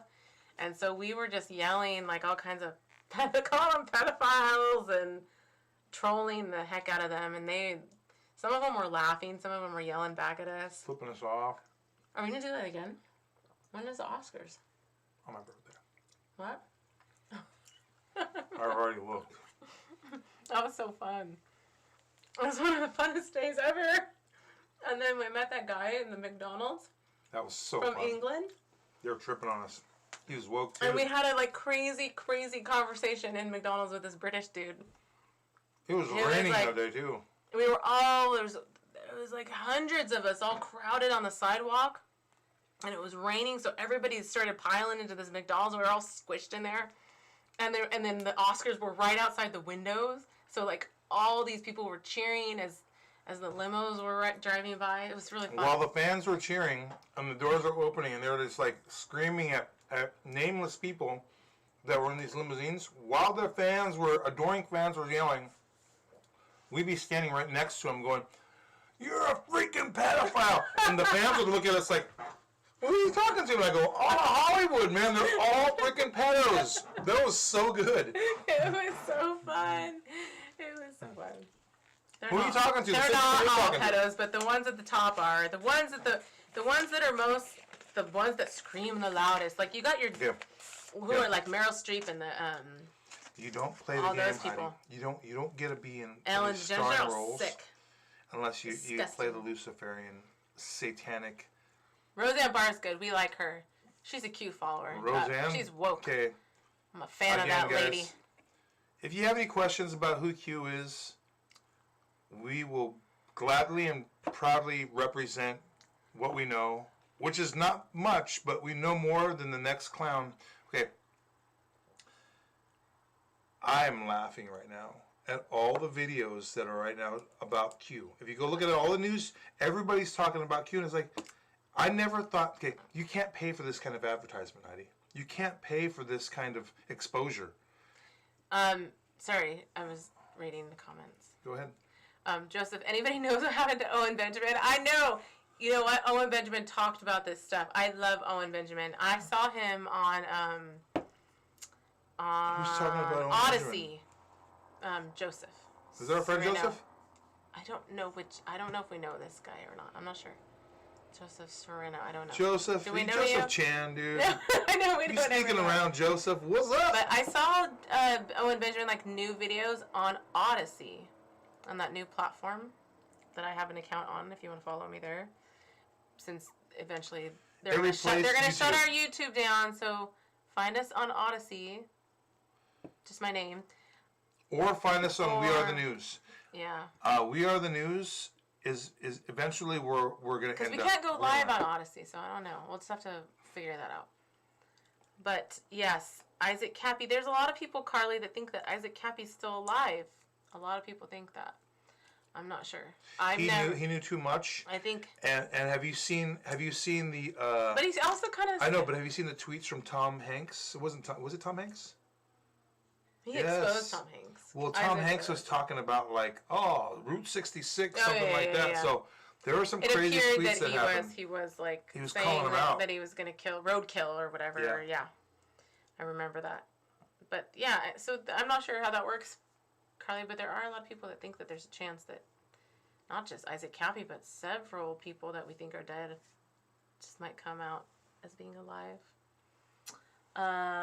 Sacrifices and body doubles. Tim Alexander says, let's see. Anybody know? Okay, yeah.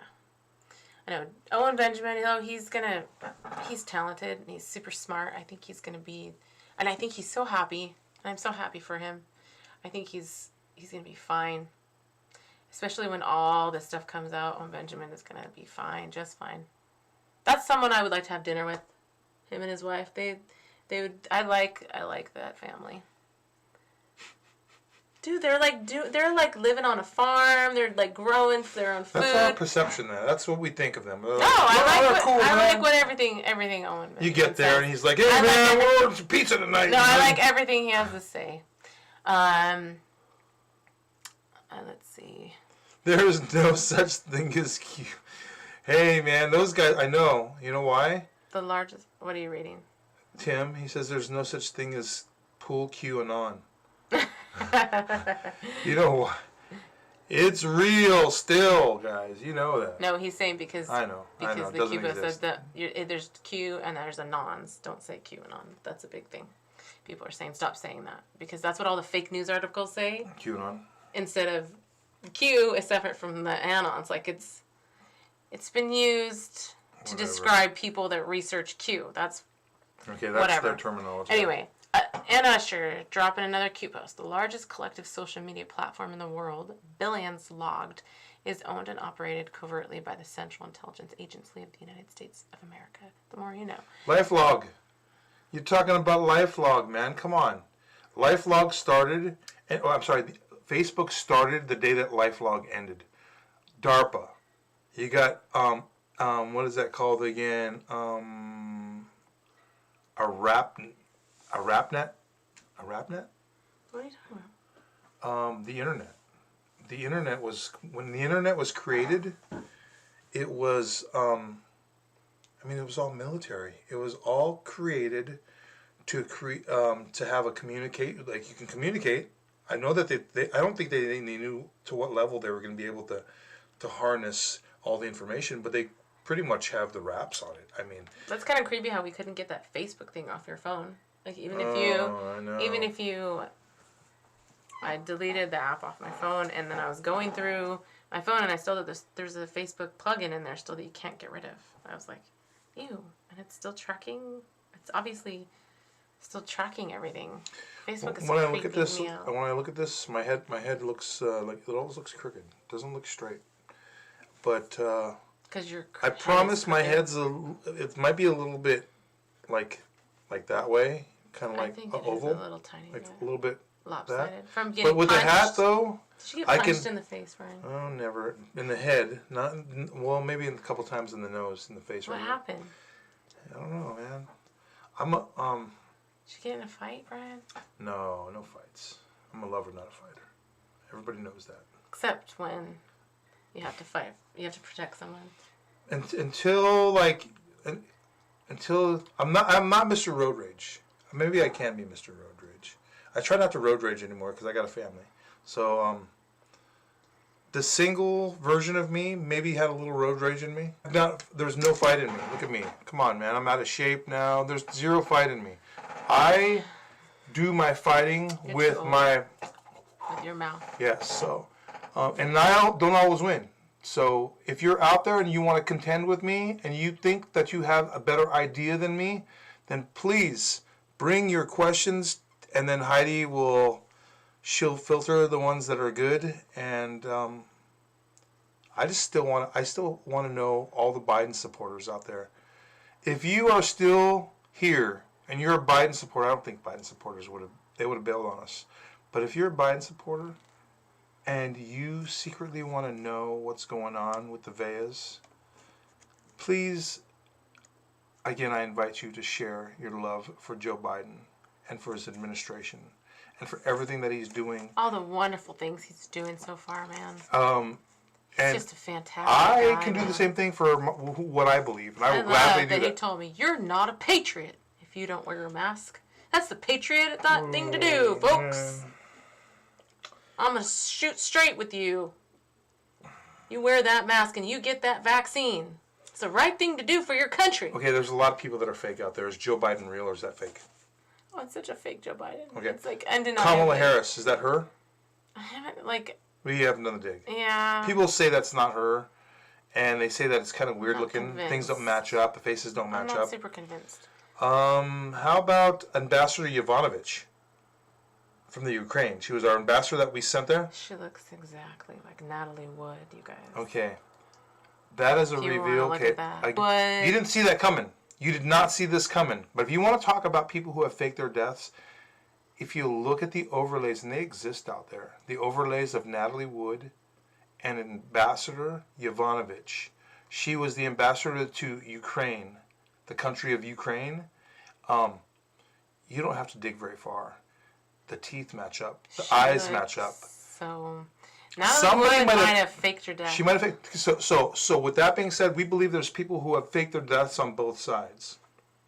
And the good and the bad. because the government is using them in some other capacity. CIA or capacity. something. We're going to use you. I don't know. So I wonder how much disclosure we're gonna get. Really, I really do. that's a fun dig to do, by the way. And I also believe there's a lot of other people who have faked their deaths. I mean, that's not what this is all about. And I love going down those rabbit holes, and I've spent a lot of time down those rabbit holes. But those are things that are kind of like that's like the garnish. That's messing around with the garnish after you eat the meal. It's kind of like, you gotta eat that meal first, man. I want to see you put away all that's on your plate, that big platter you ordered, and then when you're at the garnish, I'll like give you a bite of my dessert that I've got on my plate, because there's a lot of people who have faked their deaths on both sides, and you got to ask questions why and how is that going on and why is it going on. I don't have all the answers to that, but boy is it fun. Ambassador Yovanovitch, you look a whole lot like Natalie Wood. Yeah. Let's move Check on. those out. Let's move I was on. like, let's move on. No, let's move on. Well, I was Okay, there for a wait. little bit. Asher says, compare and contrast DARPA. Senior employees, Facebook. ARPANET. DARPA terminates program February 4th, 2004. Facebook founded February 4th, 2004. DARPA Facebook. Yep. They're spying on us, people. And it's time to wise up and stop our country from turning into communist China. I don't know how to do that without the heads of these large companies being arrested, or for there to be some kind of optics for us to see, because visually I have to see an arrest by Bezos. Major. Well, they stepped down, so that's interesting. But he stepped in. But I want to see a 4 o'clock in the morning interesting. arrest. I want to see like a car, unmarked cars there, and people knocking on doors of these massive mansions, and people, Carly says voters' remorse for those who voted for Biden. I imagine I've seen a lot of posts about that. I've seen a lot of people on Twitter like collecting people's tweets about being disappointed and going, "Oh my gosh." Hi, Eve. What's up, Eve? It's been a while. Yes, Eve. How you doing, Eve? Yeah, so I think people are tripping out. There was something about Donald Trump, and I don't know. I know, obviously, I'm a huge, obsessed fan of him because I am. I'm a super fan. I know. I'm a super fan of Donald Trump. I see people that confuse it and believe that there's some kind of worship involved. Exactly. Okay. Let's talk about that. Heck no. There's no worship of Donald Trump. I admire him. I admire him, and I'll even go as far to say that I believe a lot of good things are happening because he is on the side of good. He's so brave and so bold. Like his boldness and his ability to like keep fighting and to like that has always been his message. You go look at old videos of him. He's always said, "Never give up." you know, Yeah. you fight He harder. also said the best is yet to come, and he's also said promises made, promises kept. So as he said promises made and promises kept, and the best is yet to come, this is still a But this promise was- that he's but I made. wanted to finish my thought. I know you want to You're finish gonna your thought. lose it. You're gonna lose it, but Heidi, I'm gonna lose my there's no worship here. The president is just a Yes. dude, and you know what? He can screw up and make can make a mistakes. mistake. He's just a man, okay, guys, and get that straight. I like this hat, and I like what it stands for. But if he screwed up the message of this hat, I wouldn't wear it in a second. As you can see, I wear it every my day. telegram is We Are the News with the letter R, the news. Pretty sure that's all it is. And I made it. It was private, and I made it public, so you can find it. Please join it, Eve. That would be awesome. And please contribute. Because please we share. can like talk on there. Like, it's cool. I really like Telegram. It's cool. Like, it's so easy to share things, and it does fill up your phone. So you have to like, at least on my settings, that like every video I like downloads it to my phone, so you have to empty it out. But what I was gonna say is, even I don't know. I even though I'm a super fan, so maybe I can't like see what it's like. But didn't it just feel, even for like the libtards, like he felt like he exhibited like strength for our country. Like he felt he was a true patriot that was in there to do the right thing. Libtards are libtards because they're blind. They didn't see that. Yeah, I guess they just thought he was crazy. I guess they just thought he was crazy. But like there was such strength in the White House when he was there, and it just like it's just gone. Like the statemanship, the I don't know what's the word I'm looking for. Just like he was such a respectable person to me. But I don't know. I guess the left doesn't see him that way at all.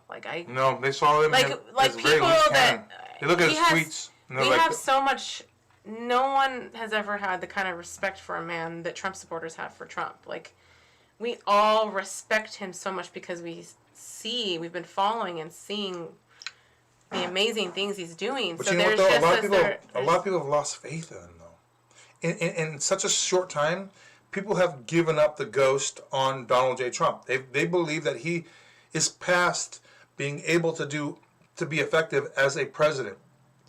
Guys, I beg to differ, and I implore you to look at the evidence, guys. And I think that your eyes do not deceive you. I believe you know deep down inside that there are things that are happening outside of what you're being told. And if you'll hold on to what I'm saying, you'll be soon seeing something that's more on the line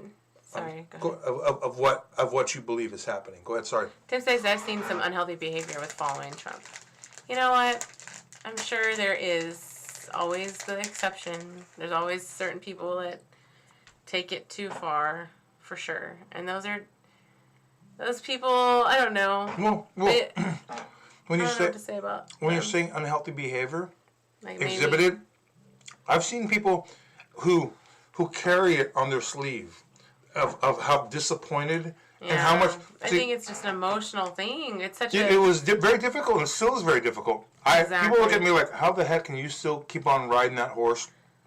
Your horse is busted. And I think people didn't know how, like, for us, it's been 4 years of getting, like, pushback and people beating us and arguing with us and debating us. And so we've learned to laugh at it and to not let it affect us. But I remember in the beginning when I first started getting politically active and loud and speaking and getting pushback from people, it really affected me, especially, like, things on Facebook. Like, it affected my whole day, where I would think about it and going, oh my gosh, this person's pushing back on me, blah, blah, blah, and it would affect me. It doesn't affect me at all anymore. Why? Because it's it's fun. happened so many times? Yeah, it's happened so many times. So what I'm saying is I could see how someone that's putting themselves out there for the first time and getting pushed back. People get easily triggered. Like, they don't handle themselves good. I got a question for you, though. There are some people that don't handle themselves good in those high stress situations. As a person who has fanned the flames of Trump support to the point of sharing an ideology that this is a military operation, that there were going to be a great number of arrests that were going to happen, and they haven't happened yet. do you feel partly responsible for like how people have been affected by what's going on? Because there are a lot of people who have followed us in the past. There's a lot of people who have watched us. There's a lot of people who have listened to us. And there are a lot of people who are kind of bummed out that like it hasn't come to fruition exactly the way we said it was going to happen. Yeah. And we're still saying, hold on, just a little bit longer. Do you feel partly responsible for that? I feel a little bit, but guys, again, I'm just sharing what I've learned. We're not telling anyone to believe us at all. Or timetables. There's people that have said like, you guys said this was going to happen. I didn't say nothing was going to happen. We honestly thought things were going to happen. Well, certain things I didn't. Yeah. Yeah, I mean, but it wasn't. It wasn't because Q lied to us or changed or moved the goalposts as the debunking Q hit pieces come out. They're always saying, "Oh, they've moved the goalposts again." No. Retards that write these articles, you literally don't do your research at all. Like, you can say that you're following what Q people are saying and they're getting wrong. You're not actually looking at the Q posts. You never actually share Q posts in your hit pieces. You don't inform people at all about, They tell a story. See, if they would actually ask somebody who knew anything about Q. And not a fake person, because they have fake people that, I loved Q. Okay, the guy that got arrested, I don't care. I'm sharing this again. The guy with the horns, the buffalo horns or whatever he had, Shaman Q. That guy is a legit Q follower, man. I know that because I interviewed him at the Students for Trump event in Phoenix over the summer, this past summer, and I sat there and talked with him for a while, and I had him on camera. We don't have that anymore. That was on Facebook on our account when it got taken down, but it was there, and I'll vouch for that guy being a Q follower. Like, dude, I know that when I say Q follower, he understood the whole story. He understands. And he could explain it. Everything. So again, when I say everything, we don't know everything. We're still learning. There's tons of stuff we don't know. Gosh, there's 4,500 Q posts. We know a little bit. It says God's timetable. It's not ours to decide. It says we are on the wrong timeline. Exactly. We don't know. We're just guessing. And it's not. Again, to those that read these stupid fake news articles, who are you going to talk to when you want to know the truth about something? Talk to the people that actually have spent thousands of hours. It's been 3 years for us. And there's a lot of people like that. It's been 3 years for us and lots of other people of like deep research on something. If you really want to know and understand something, don't talk to the person that wrote an article or read or share that article. Don't share that article. If you know a source, ask the source. Yes, if you're really curious to read these articles and to share them, just know that they come from people that have looked at Q for 1 hour and then read an article. Themselves. Guess what? I watched this video on MSNBC and it debunks everything, Heidi. And I read a Snopes article on top of that. Yeah, today I read an article that said I want my mom back from Q. She's my mom's. It said stupid things like my mom's an anti-vaxxer now and she's afraid of this. Q people aren't afraid. That's where the flaw was in the article. My mom's collecting food because she thinks we're going to go to FEMA camps or whatever. No, Q never said that.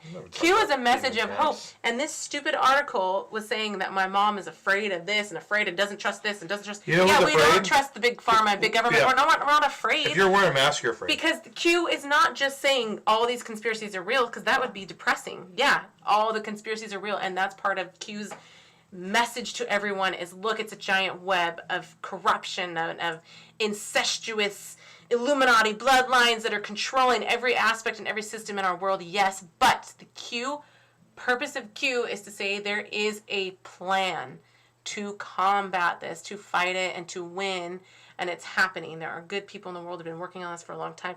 So when you write these stupid hit pieces and say your family member or whatever is lost in Q and it's depressing because they think it's the end of the world, that's not the message of Q at all. And you don't ever include that in your stupid articles, that Q is a message of hope and that everything's gonna, that these things are real and that our job, because it's not, that's the other criticism that they always say, oh, the Q plan just says, just sit back and enjoy the show and eat your popcorn. That's all you have to do. No. That's not what Q says.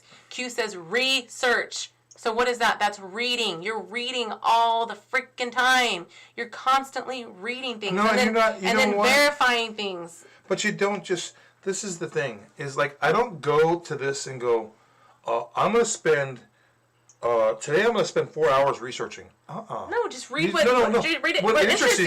Exactly. It's like nobody's saying to go down and go study this. It's like, guess what? It happens on its own. Yeah, it happens on its own. This is something that's like, I don't go, today I'm going to, because there's a million aspects. No, there's like a million things. When I have time to do it, guess what I'm doing? Naturally.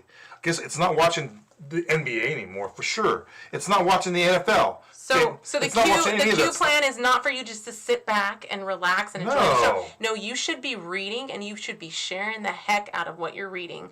I don't care if you get pushback from your families. And how's that? How many times have we talked? Remember that girl in San Diego that we met on the corner there? That was when we were at that protest, and she was saying.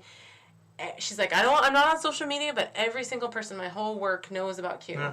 She's like, I make Q cupcakes. I tell them all about Q, and she's that's how you act when you just like the Q plan is not sit back and enjoy the show. That's part of it, but you are enjoying the show because you're smart, because you've been reading and you've been learning and you've been researching and you've been seeking understanding and you've been praying and looking for discernment and understanding. And that's why you get to enjoy the show. If you don't have that knowledge, if you don't have that information, if you haven't put it in the time, and if you don't finding out the truth about the world, or just even looking into the conspiracies that people talk about, if you don't find that interesting, you're maybe not an interesting person. Because how could you not be curious about the world, curious about these weird things you hear, like, why do so many people believe this? Why is Q such a threat? Why? Why are these articles and why do they kick off all these Q people? They make all these people who are sharing Q. Why are they kicking them off of different platforms? Why are they trying to make people like Brian and I domestic terrorists? Yes. Why do they want to label us? We have a Q sticker on our car. It's the shirt. It's freaking crazy to have a Q sticker on your car right now. It's crazier than just having Trump, because you know what? There's a lot of freaking Trump people that think we're dumb. We live behind enemy lines. There's a lot of people that are freaktards out here that just like will. Yes, Carly, and I haven't talked about God enough. I never do. We don't talk about God enough. No, she's not saying that, but I am saying that. I am saying that the part that I probably leave out, and Tim always reminds me and everything, is that we deeply believe in God. We deeply believe in His love for us. We deeply believe that we are His children, and we have an ability as imperfect people to be redeemed. We totally 100% believe that. And I believe that God has played His hand. He did not set this up for us to fail. Like, this is not like people like all these good salt of the earth type of people that are the ones that are still believe in this fight and still haven't given up and given up hope. We have armies of angels behind us that are unseen. Like, there are people on the other side of the veil that are fighting this fight with us. This is a fight about freedom. This is a fight about Satan's plan of dominion over us. It's light versus dark. It's really people don't like it when we talk about this being a spiritual battle, because it offends their beliefs, because we suggest that yes, you believe in some. We're invoking God. You believe in some evil things. We're invoking light versus dark. If you're against maximum amount of freedom for mankind, if you're on the side of full-term abortion, if you're on the side of defunding the police, yes, those things are lawlessness. Evil. Those things are evil. We believe in law. They only go. There's nothing. And justice. With law, we believe in justice. There's nothing more precious in the sight of God than an innocent baby. Is there anything more precious? There's nothing more precious. Life. So what is the worst thing you could do? What is the worst thing you could do?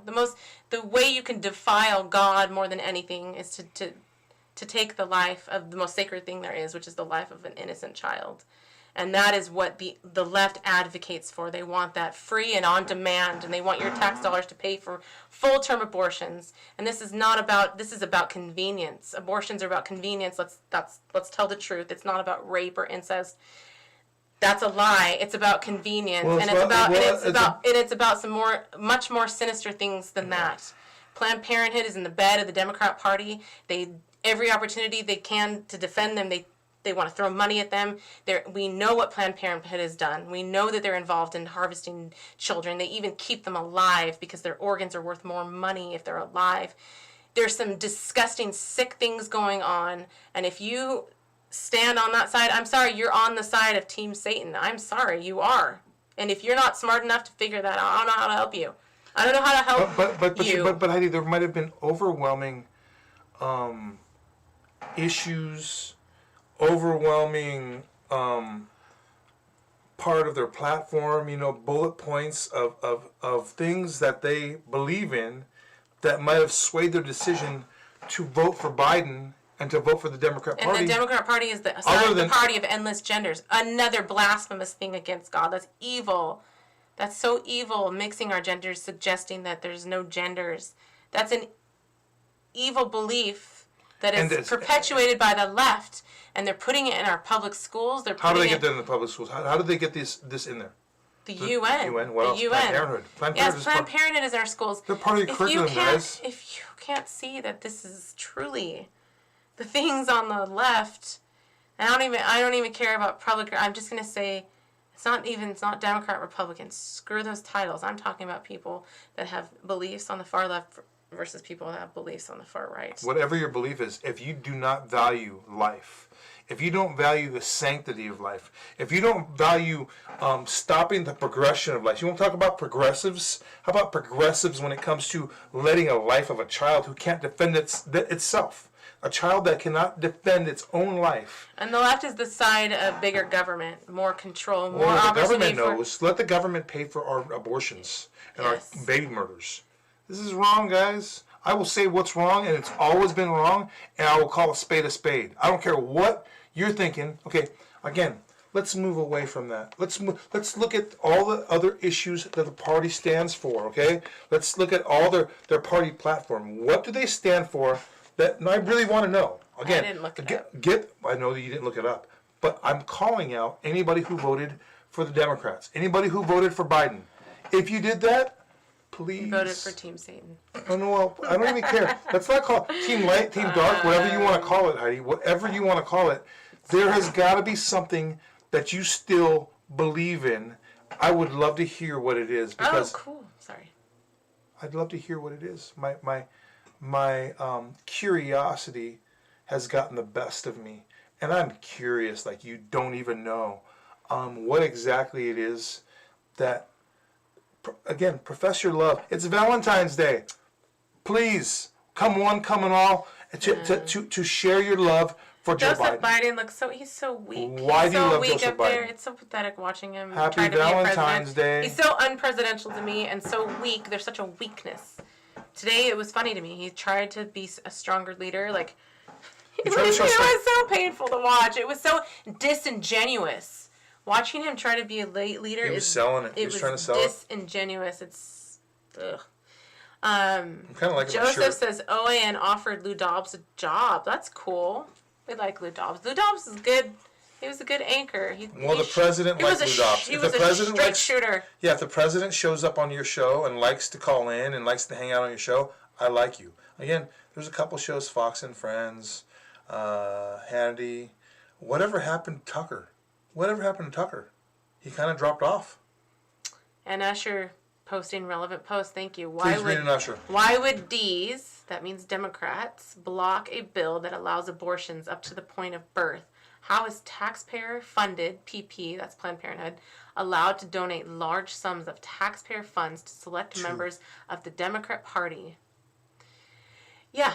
They get money from the government, and then they give money to do. See, that sounds like the schools to me, you know? You're doing your bidding to candidates that you've thrown money at already. Man, there's a conflict of interest on so many different levels. It's like, come on now. This is the lie about Planned Parenthood and about these things. They are in the business to make money, and they do everything in their power to convince this poor, scared young lady to have an abortion. They never promote. Yeah.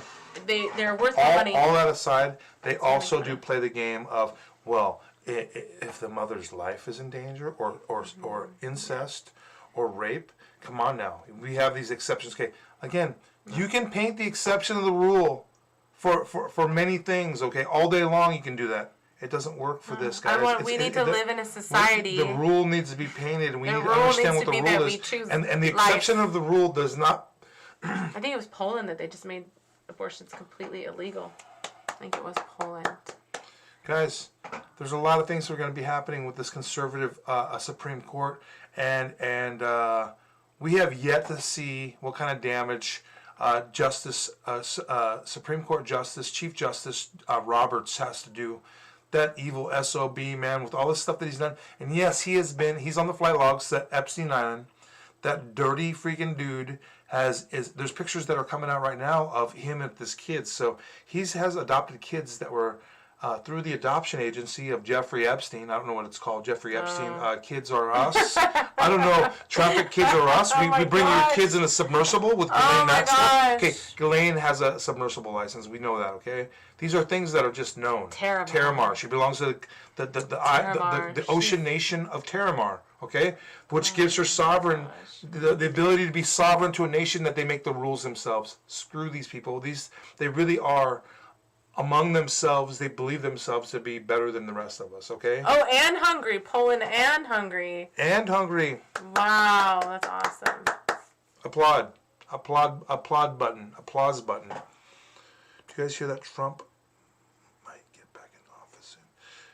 Tim Eddy. Yes, there's quite a possibility that he might be back in office. I don't know how that looks or how that's going to happen.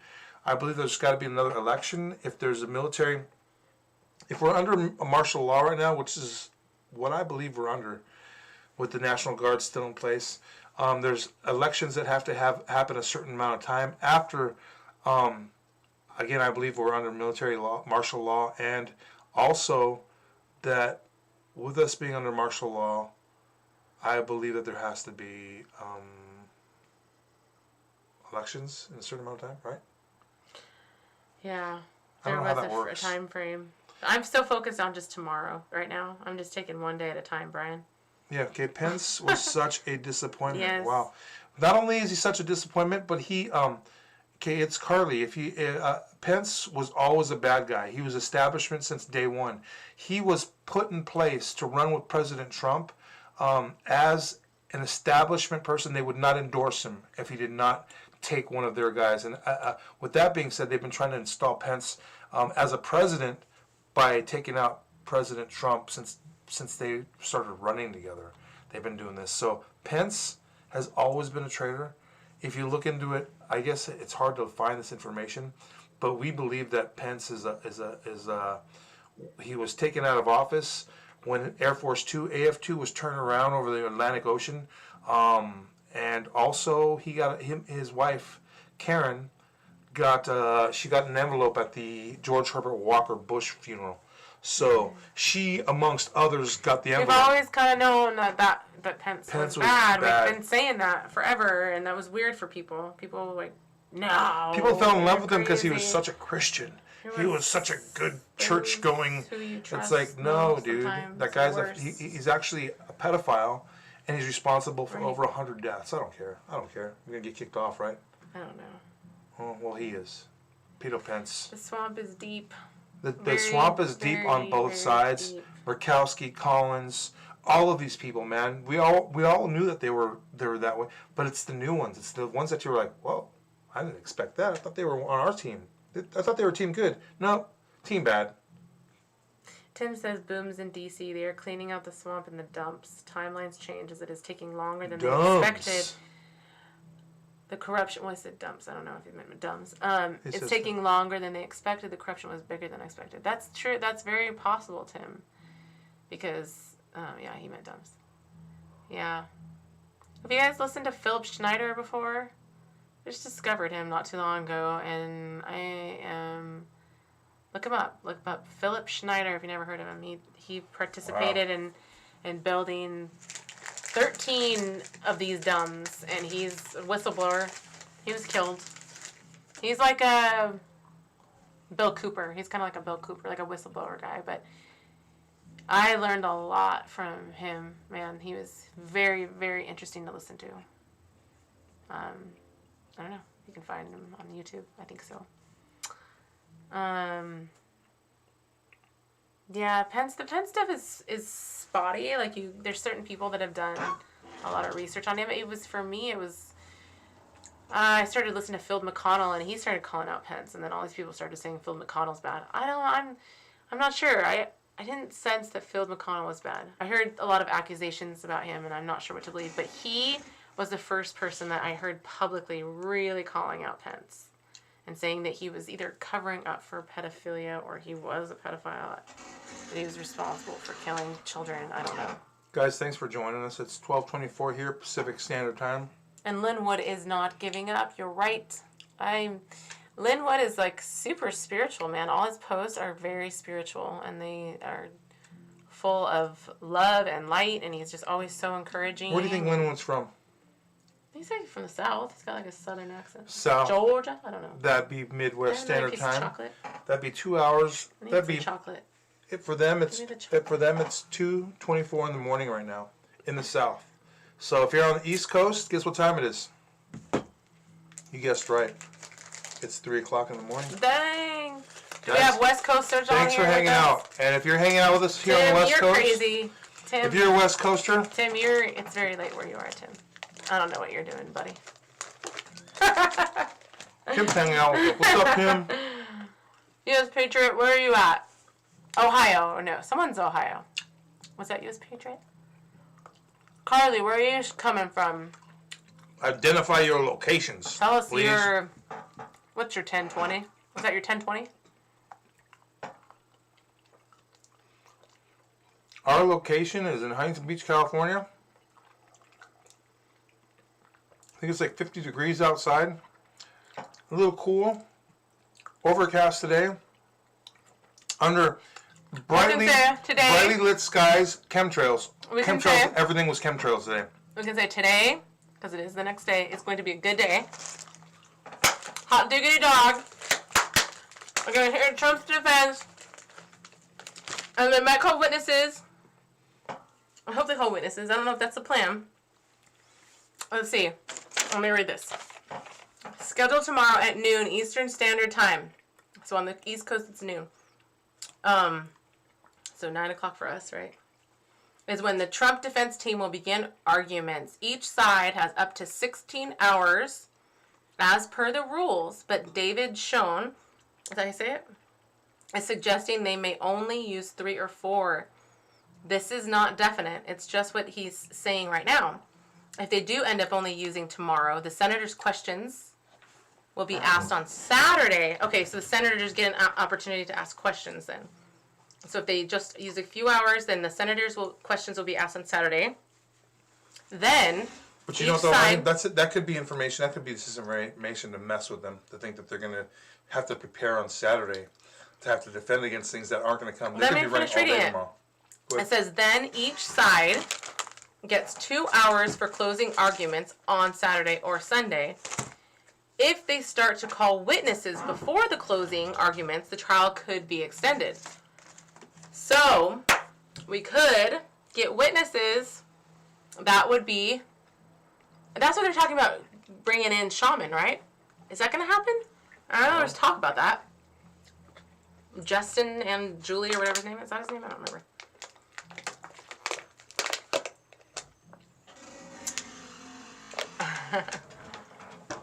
Oh, you're in Texas, Carly. Well, it's late there. What time is it there? What's up, Texas? 2 hours ahead, right? So 2:30 in the morning there. Texas. We're not going to bed yet, Carly. Are you saying good night to us? Are you going to bed? You're saying good night. I didn't say I'm not leaving. Are you going? Carly. She said thank you for your channel. First of all, Carly. Carly, I love you. I don't even know you, but you're so sweet. First of all, Carly, kind if there's and loving. any place, okay, we want to bring our brand of California, California. If there's any place we'd go, it might be Texas. Yeah. I can't even consider leaving California because California has grown on me, the weather. Well, we've never lived anywhere else. But in my mind's eye, I think that Texas sounds pretty patriotic. The people seem pretty. Well, there's they a lot love of their freedom there. They're pretty hardcore. And everything is big in Texas. And they got barbecue. I want to eat the barbecue. Texas barbecue. Oh, yeah. And they're just, I don't know. And there's Southern like hospitality. We hear that I like Texans. We hear the Texans have a lot And of when we Southern talk, hospitality. We here in Southern California start talking like this, and you know what? We're embarrassing ourselves. But you know what? I don't think people from Texas actually. They talk do like have that. a little. They have a little Texas twang. Certain parts of Texas might, but. But we, I you know what? I think we I both think in that our mind we think that we people get in. from Texas talk like they're from Georgia. But They're trying to do this. I don't know what kind of accent we're doing, but you know what? It's kind of a cowboy accent, and we're kind of dumb like that, okay? Oh so, my gosh! late I morning here, Pacific accents. Standard Time in Southern California. This is how we want to talk. It might last a little bit. This is how we want to talk right now. Okay, it's probably all wrong and all busted up, but we don't care. Don't do it, right? We don't care. Okay, enough of that. I know it's dumb.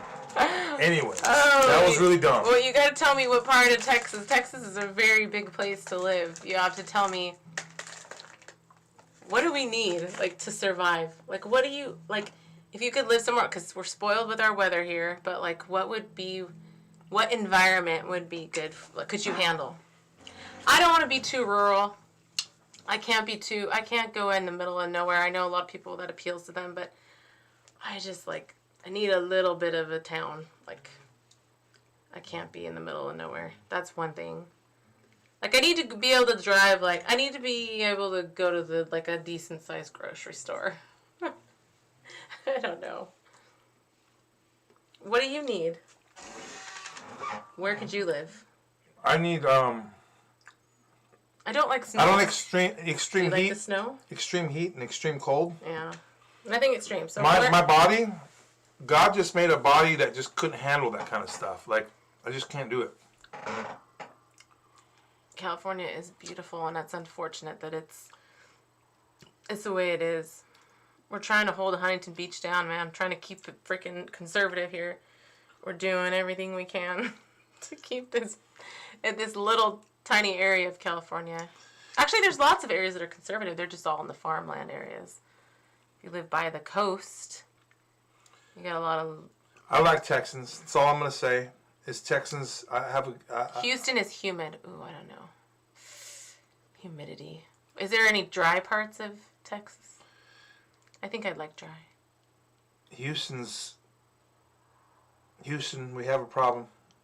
That's what I think about Houston. And the problem is humidity for me.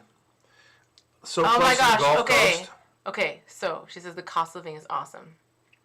I wonder what we could get with our California money. Oh my gosh. No. With our California homes. What? Money. No. If we had a house, we don't have a house. But if we had a house and we sold it, I wonder what we could get.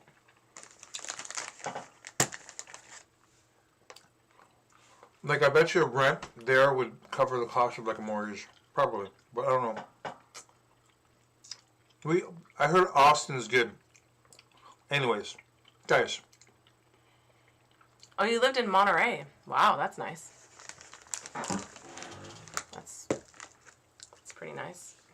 That's where people with money go live. I know. Were you rich, Carly? Is that iCarly from like the TV show? I think it is. iCarly. She's rich.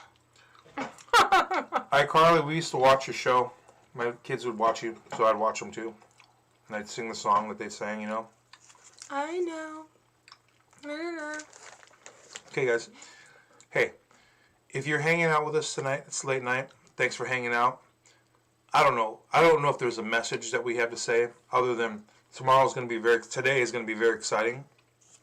With that being said, I have 100% confidence still that things are happening. You're still wondering how I can sit there and continue to play that tune and to beat that drum. It never gets old for me, okay? Not only doesn't get old, but I've been doing this for a time that I'm just kind of like, okay, I think I kind of like believe this is literally a military operation. As for me, having bad feelings for people who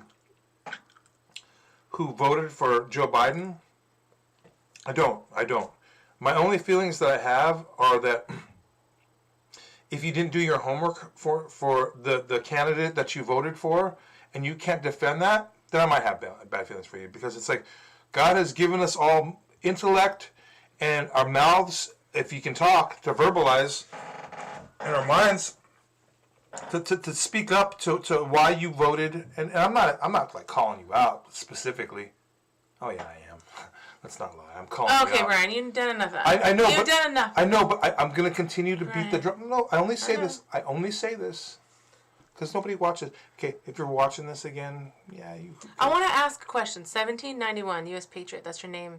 What happened in 1791? Because I don't know, and I'm guessing something significant happened in American history in 1791, and that's why that's your name. So tell me, but do share. What's up, Taylor F? Oh, that's Taylor Flukiger? Is that you? Is that you, son? Is that you, boy? Is that you? Is that you, Man, my throwing out like you. Taylor F. I only know one Taylor F. She's my love. She is 10. Who's 10? Your daughter? My daughter's name is Carly. Oh, gotcha. Okay. Okay, that's not your name. But is this her YouTube account? And You're on she's your 10. daughter's YouTube account. Is that what's Well, happening? Yeah, it's a little libtard at Austin, though. That's probably the problem there. That's why I wouldn't live there. No, because I like libtards. You know why? Because I like to push back on people and their ideas when it comes to this kind of stuff. Because it's like Their libtards are probably still better than ours, though. Because they're still from Texas, so they're probably, like, nicer. when you say better, what do you mean better? Like, not as rude and mean as ours. But that's stupid, and not being able to verbalize what you defend, what you cannot defend, because I don't hear any. You know what though? I have to say this. I find goodness in all people. I truly do. Like, so I say the term libtard is just, it sounds mean. Probably people think I'm mean because I always say that, but it's just kind of, it's almost like you're my little kid sister and you just are crazy because you got influenced by some bad people or whatever. So it's like I look at you as I with some, I have respect and love for you because you're my fellow brother and sister.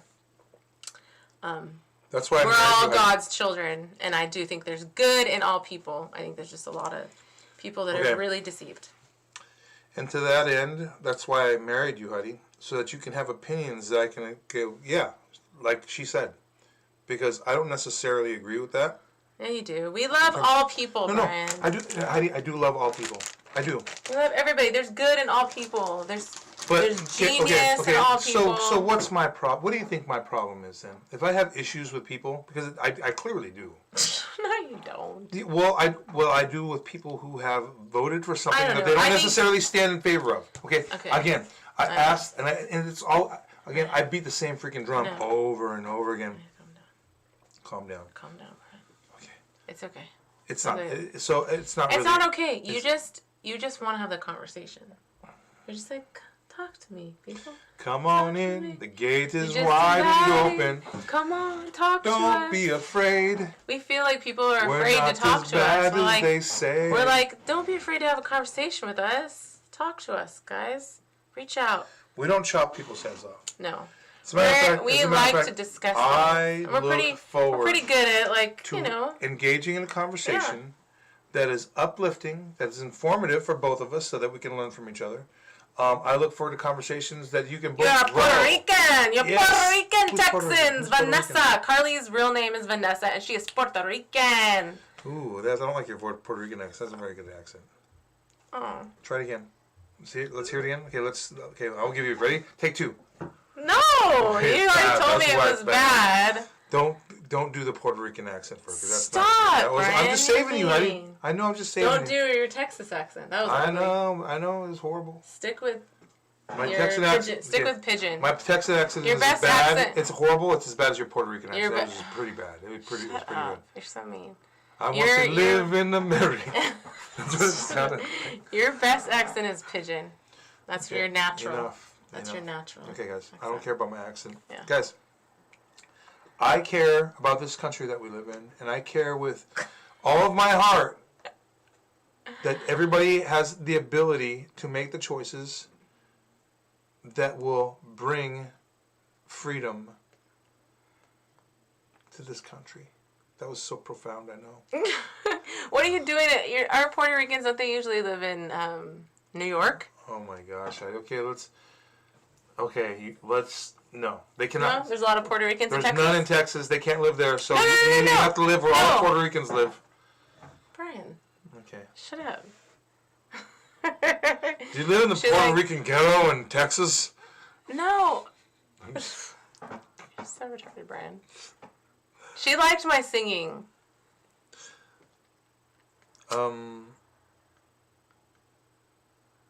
Yes, good and all, but their own free will has been affected with these lies and mass deception. So, Carly, I don't know. You're mostly the person that's speaking in here. How long have you been woke? What woke you? My hubby imitates my mom all the time. It's hilarious. See, she appreciates it. It's fun. But do you know any Puerto Ricans? Besides J-Lo? That's it? I don't know any Puerto Ricans around here. Oh, then where are you studying your Puerto Rican It accent? was from Rosie Perez. She's Puerto Rican. Okay. I was, right? Isn't she Puerto Rican? She was channeling Rosie Perez. I was thinking of Rosie Perez when I was thinking of Puerto Rican. I don't know. That's what. West Side Story, we want a washing machine too. Oh, yes, exactly. West Side Story. That's why I think of Puerto Ricans as being in New York. That's what I associate them, and you're like laughing at me for saying that. I'm like, you got West Side Story, you got Rosie Perez. I just thought of it as a New York thing. Why are you making that face? Okay, and then if you're from Cuba, where are you from? What is that? Come on. Then Cuba. you live in Florida. So what? You live in Florida if you're Cuban. Okay. How about if you're Mexican? Then you live in Texas and Arizona and California and New Mexico. Okay. All the border states. What if you're... What else is there? Well, we've got all the Vietnamese right here in Westminster, man. Koreans? We have a really big Vietnamese community. That's what's cool about where we live is we can drive just a couple miles and go to like little Korea, little Saigon, Chinatown. Like, it's fun. Geraldo. Mark Anthony. Geraldo, man. We started 4 years ago. Okay, Carly, you've been around for a long time. Is Geraldo Puerto Rican? Geraldo, not Geraldo Rivera, but Geraldo, the freaking Who's singer. That? Oh, Ricky Martin? Dun, dun, dun, dun. Menudo. We like Menudo. I like Ricky Martin. From Menudo. Okay, Heidi. I think this is getting very late, and we're freaking just kind of like talking nonsense. That's okay. People are bored. No, we're all you're just not waiting. here. We're all just waiting for the You're not that. for bored. the The Great Awakening to happen tomorrow. no, for the Trump defense. We're waiting for that. Which happens today. At Yes. what time? What Yeah, time 9 o'clock for us. 9 o'clock in the morning. How many hours is that away? It's getting closer. I can't sleep, so that's why I'm hanging out with you guys. And Brian wants to check out. I can tell. He's like, I don't ready want to check out. I just don't want. I just feel like we're not. We're not on task. We're just kind of hanging out. Any questions that anyone might have? We have a melting pot here. I've got family in Hayward, California. Where's Hayward? Bay Area. Oh, yeah. Are you still here, Tim? You still hanging out? Taylor, you're here. It is. Who else? A couple people I want to say hi to. First of all, Monty. Monty, you're a rock star, dude. Thanks for hanging out. I enjoy talking to you. Another person that I want to say hi to is David. Joseph's funny. Trump's lawyers suck. Oh my gosh. They do suck. Yeah, you know what? The first one I was trying to figure that out. The second one was much better, but I'm kind of like, is this part of the show? Like, is that... It is. I'm like trying to figure out if like, okay, appear weak when you're strong. Is that what we're doing here? The little Sun Tzu. Are we doing a little Sun Tzu? Okay, David from Neighborhood Walmart. What's up? Thanks for following us and listening to what we have to say. Hopefully it's not too depressing what we're talking about, because I try not to be too depressing. I try to be a little bit uplifting and freaking try to like brighten somebody's day. But the doom and gloom of the Biden freaking voters, man, that just drags me down every day. It's like, what the hell were you guys doing? What were you thinking? Thanks for the tip, Tim. Watch Jay Sekulow for DC updates. Thanks for the tip. Carly says I wake up at night and check YouTube just in case there's a big boom surprise. Hey, I know. That's a good I way sleep with my phone too, and I'm like, well, all the time, just waiting. There's just so much that we're waiting for that just seems like it's all gonna happen all at once. It seems so. It's like the anticipation. I can't stay off my phone. I feel like my life is on hold. Okay, one thing can we talk about one thing that we did this past let's weekend? talk. This past weekend, we hung out with a friend who got his door kicked in and his windows kicked in by the Federal Bureau. We talked about it last time. We already talked about it. Well, that was fun hanging out with the party. Yeah, it was. I gotta say, we hung out at the party. So I'm not talking about that. We hung out with a bunch of friends, Patriot friends that we haven't seen in months. And it was good to hang out. It felt good, guys. It was good to hang out at a restaurant. We were on a patio in Huntington Beach at Slater 5050s. And it was just, everybody was happy to see each other. And it was I think it was good for Christopher too. It's good for all of us. Yeah. It was good, and that's the thing is people, good people are there's just a lot of good people. There's a lot of good people, and it's finding people with common beliefs and common worries and, things that people that want to fight. Common morals. People that believe that you can make a difference. Like, it's really neat to have a group of friends that actually want to put themselves out there. That actually want to stand up. Stand up for to defend their Constitution. Stand up for freedom. Okay. Stand up Who's for things that are good. Okay, who's defending the Constitution out there? Who does that? I mean, is there anyone that will stand up and say, you know what, I love this freedom, the freedom to be able to say what I want to say. I've been to other countries, and you don't have that ability to do that because you might get your ass thrown in jail if you do something like that. So it's like, okay, if you've lived in a third world country and okay, but the weirdest thing is when things that you thought could only happen in a third world country happen right here in the country that you live in. Okay, so again, who is fighting for the ability to speak? Okay, because it's being removed from everywhere that we see. The social media platforms, again, we see these things happen, but nobody's really standing up and going, that is wrong, okay? Yeah. I have to call a spade, and if I can do it, somebody else should be doing it. How are we doing that? I think it's starting to happen a little bit. You see it. You see people on the left starting to go, wait a minute. This is not right. This is not right. You can't censor everyone that. But what other rights are being taken away? The gun stuff. Okay. That Rubio's proposing that. Screw you. Screw you, Marco Rubio, with Marco the freaking Rubio, gun. you are freaking taking away gun rights. Screw you. Dude, what you're doing is wrong, okay? So wrong. You're advocating to have people who have been deemed domestic terrorists to have their rights removed. Dude, anything that takes away any kind of rights, okay, especially on a grand scale. We're talking about domestic terrorism now. Okay, yeah, we follow that whole entire thing. Next thing you're going to be labeling us, people who believe that we're, okay, again, Marco Rubio, you have shown us who you truly are, and I don't trust you and I don't like you, and you're wrong, okay? So again, who is fighting for your constitutional rights? We believe that they're inalienable rights that are given us, that are God-given rights in the Constitution that we should have. Okay, we don't have these rights anywhere outside of the United States, and people outside of the United States recognize the Constitution as having something that's really... That's another ungodly thing to me that the left adopts, this idea of gun control. It's like, no. That is a God-given right for any human being to be able to defend themselves and their property and their loved ones. Your community. To limit that, to limit people's ability to defend themselves is evil. It's evil. And when the founding fathers wrote it, they wrote it knowing that government, it was for a tyrannical government. It wasn't for hunting. It was for a tyrannical government to be able to be, a people are not free unless they have the ability to overtake a government, which we all know evil corrupts, or corruption. Power, I feel like we're speaking to the choir sometimes. We're preaching to the choir sometimes because we're saying things that all of us already pretty much believe. But again, I asked and I posed a question to everybody who might be listening, anybody who might come across this video later or listen to what we're saying. It's like, I pose the question to you, who is actually standing up for our rights anywhere? Okay, guys? You need to be standing up. Okay, this is my call of action to anyone who will listen, is don't just be a participant. Don't just be a participant in this and watch from afar, okay? If you're not sharing this with your friends, sharing what? sharing our ability to make decisions upon things such as the freedom of speech, the freedom to defend ourselves, the freedom to assemble.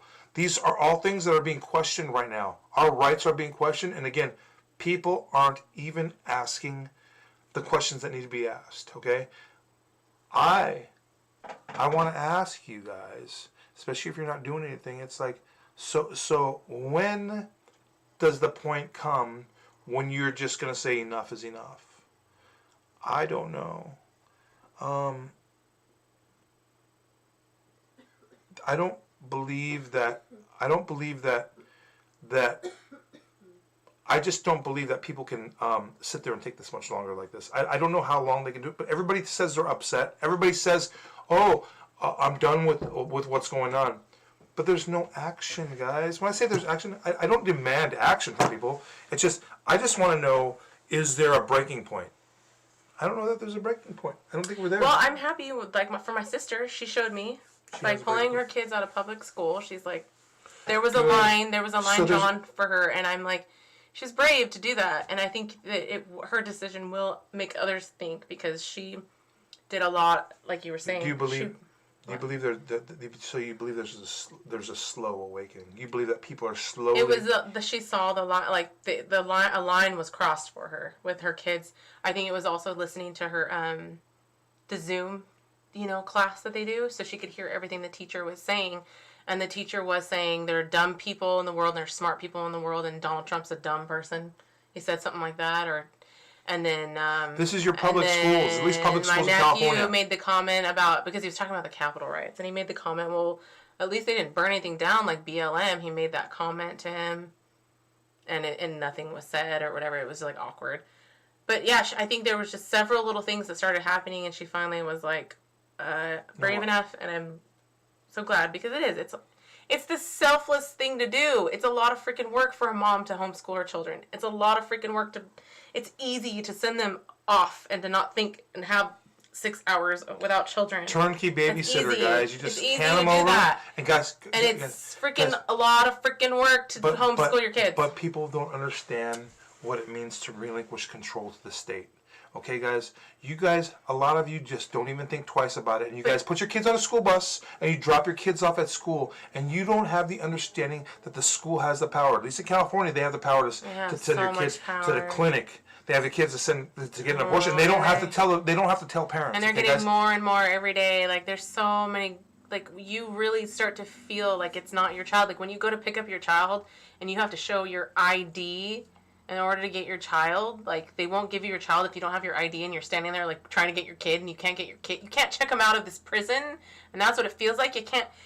I couldn't bring lunch to my child like at the lunch table. I couldn't sit and eat lunch with my child. It was weird. Your freedoms, it was so weird. Your freedoms as a parent are stripped away when you drop your kids off at school. Yes. And you don't even know that. And this is the thing that I want to tell parents that they have no idea about, is when you do that, you lose the privilege to tell that story about that lady. That's okay, sad. there's a lady, and I forget her name. I'm getting in trouble for forgetting her name, and I apologize, because when my account got taken down, I lost contact with this lady. She's from Huntington Beach, and she has a daughter that attended Huntington Beach High School, which is where my kid went. Okay, she's currently in college. I believe she's in the third year of college right now, and she's in pre-med. She was raised in a conservative home, in a home where she was. She has pictures. She told me pictures of her taking her kid out to gun range or shooting. Skeet shooting. She was like, we raised her like in a conservative family. Like we taught her all these things, and that wasn't we taught enough. her. And then she sent her off to college, and she said, my daughter's completely changed. She's a different person. She's a total liberal, total social justice warrior. And she's like, I don't know what to do. And she was like really bummed and asking Brian for advice. Like, I don't know what to do. I don't know how to help her. Like, I don't know how this happened. Like, we didn't raise her this way. And I just think, gosh, people are so naive about how, first of all, that college is a necessary, like that it's necessary at all in the first place. And then you're missing the point. The point isn't whether it's necessary or not. The point is, kids are going into school, and you think you have control over your kid. And you think you have influence. You have influence, and you have you think you can protect them. Protect your kid. But you know what? I ask you this question as a parent, and I'm not saying this to criticize parents, but it's like, and I have to ask myself these questions. It's like, okay, as a parent, you are kind of responsible for putting the food and shelter and clothing over their heads. Okay, as a parent, what have you done? You're sending your kid in out doing a blizzard. Let's say the world is a blizzard, okay? You're pushing your kid out into this vast blizzard, and it's like, have you given your kid headgear? Have you given your kid a good thick jacket? Have you given your ability to fight off the cold? Have you done anything to your kid to help them in this situation where the weather is not what you think it is, okay? I hope you have as a parent. I hope you have. And a lot of parents have. People need to understand that it's like you think that college is where it all happens. Oh, no. It's starting in elementary school. Well, no. The brainwashing, because I remember. Yes, but how do you combat this? By pulling them out of public school. No, but you have to have these conversations with kids. Oh, you cannot let them. Yes. This is what I'm saying. That's what you have to do, is actually point out to your child. Actually say, your teacher has an agenda, and this is their agenda. Well, guess what? We, as our family, have an agenda for truth. That's what we want. And here's the alternative. So this is what your teacher is leaving out. You need to expose your child to deception. You need to teach them how the deception is there, and so that they can spot it and unlocks a little puzzle. Because I've seen it with my own kids. Now that we've showed them several ways to spot things that are lies, or the twisting of truth, because that's what they do. They take truth and they mingle it, or they take falsities and they mingle it with truth so that it's confusing. So you have to teach your children how to spot that stuff, and you have to teach them what a narrative looks like, and they can understand it. They can understand it really young, and like my kids get it now. They understand. They see through it, like they see through the news, and because we're always talking about it, and then you're just. And the words that they use from Planned Parenthood, which who's against Planned Parenthood, to things like social distancing, it's like, oh yeah, we need to stay apart from each other. That's a good thing, right? I mean, the way they feed it to you, and the way that they culturally administer to, because that's what they do. They're like telling you how to use these truths that they're trying to pass on to us. All of this stuff, guys. Again, and it's not just the sex. It's just not. It's not the sex ed. Like that was like the big thing that we were all worried about. Public school is the mechanism to feed your kid crap. Yeah. So it was like, oh my gosh, this indoctrination with endless genders and with pushing the really when you look at it and you read the sex ed stuff, it's really almost like encouraging children to have sex, because they're like exploring things that they've never even probably heard of. If you keep a close eye on your kid, like in the things that they consume, then they're in school, in middle school, they're being presented with sexual things that they've probably never heard of. And it's like, it seems like their feet, but that's not, that's the least of our problems. I mean, that's terrible. Do you have the ability to have, but do your kids have the ability to have these conversations with you at home? Are you as a parent having open conversations with your kid? Okay, a lot of parents, if you're not doing that, if you're shunning that responsibility, then you've screwed up already, because you've turned your kids over to the state already and said, you know what, I'll let the state take care of this. You have no excuse, okay? And even in homes, good homes where you believe you're teaching morals and values that are in line with what you believe, when you, again, relinquish control to a public school or university or private school, private university, you have done so knowing that you're sending your kid off for them to be molded and conditioned the way that school is. And if you haven't done your due diligence in advance to make sure to protect your kids, then it's tough. That's all I'm going to say. It's very tough. And I'm not scolding this. Okay, I apologize for forgetting your name and for this person that I'm talking about, because this happened right before our Facebook accounts got disabled, and it's just like they just shut everything down. So everything, including my conversations that I had, messages that I had sent, I know, but everything was shut down. I'm just saying that's the level of censorship that we're talking about. When they can just shut down your accounts, I know it's whatever, it is what it is, but it's like there was 25,000 people that were in there, and that was after they were shutting us down.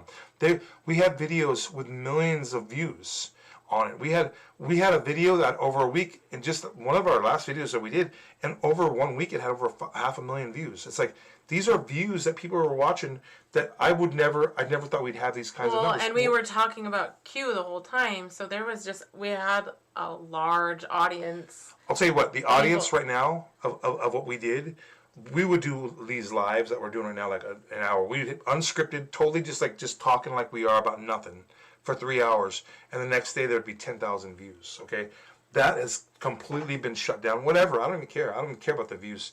Obviously, I don't. I care about getting truth out, and that's what's most important, is being able to share truth in your own voice. It's like the things that we share. We hope we give you the ability to go out there and do the same thing with your friends and with your networks and the groups of people that you interact with, because it's like your voice is going to reach people that I will never reach, and likewise, my voice is not going to stick to everybody. People don't like my voice already. Okay, so again, you've been. There are people that are waiting to hear what you know, and again, they are your friends, they are your family, they are your network.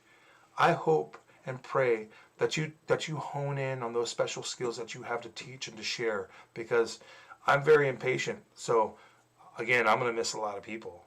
God has put you in the path of people that I promise you, as you continue to learn about this great awakening, you go down these rabbit holes and learn things, people are going to be put in your path, and you're going to be shocked as well, that you're just like, wow, that, other than that conversation that we had, I never saw that coming.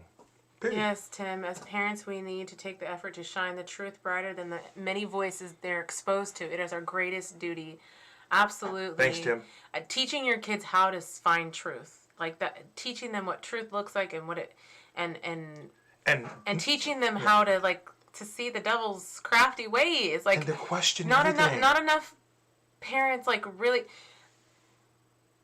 People don't. They talk about evil things, but what you got to really talk about what that looks like in the real world. You got to teach them, and they're so much smarter than the public schools think they are. Because I have curriculum that I purchase, and it has their grade level, and there's so much of the stuff that is it's just dumbed down for all my kids. I'm like, we'll just skip this. To the lowest common denominator. I'm like, they're teaching to the lowest common denominator. I'm sorry, I'm making you do this. This is really boring and lame. And I'll go up a couple grade levels, because there's I'm going, when you're at home with your kids and you're talking to them all they're just smarter because they're around adult conversations. I think that's what it is.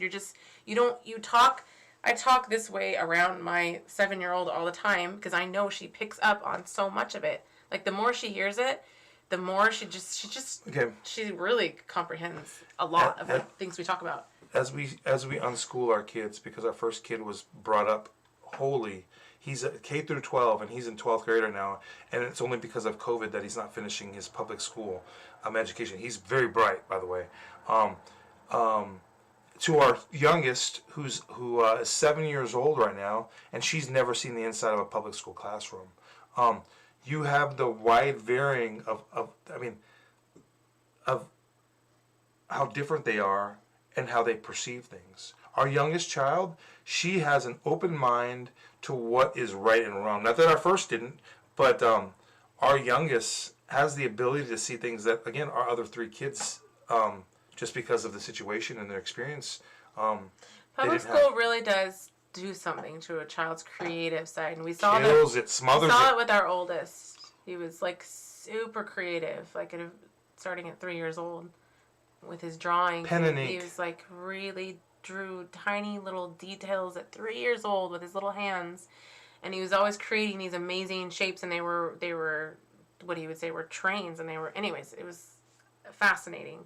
Details. And as soon as he went into kindergarten, everything changed. His drawings did not look like that anymore, and there was it was something.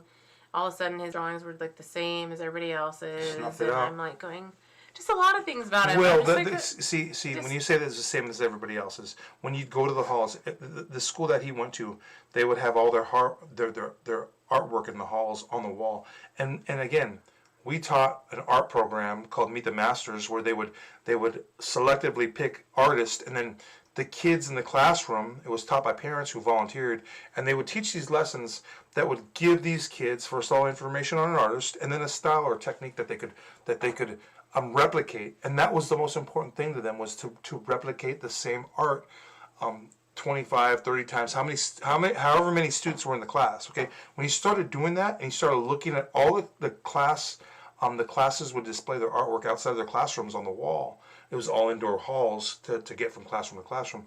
And when they would do that, you would see like all the pictures exactly the same.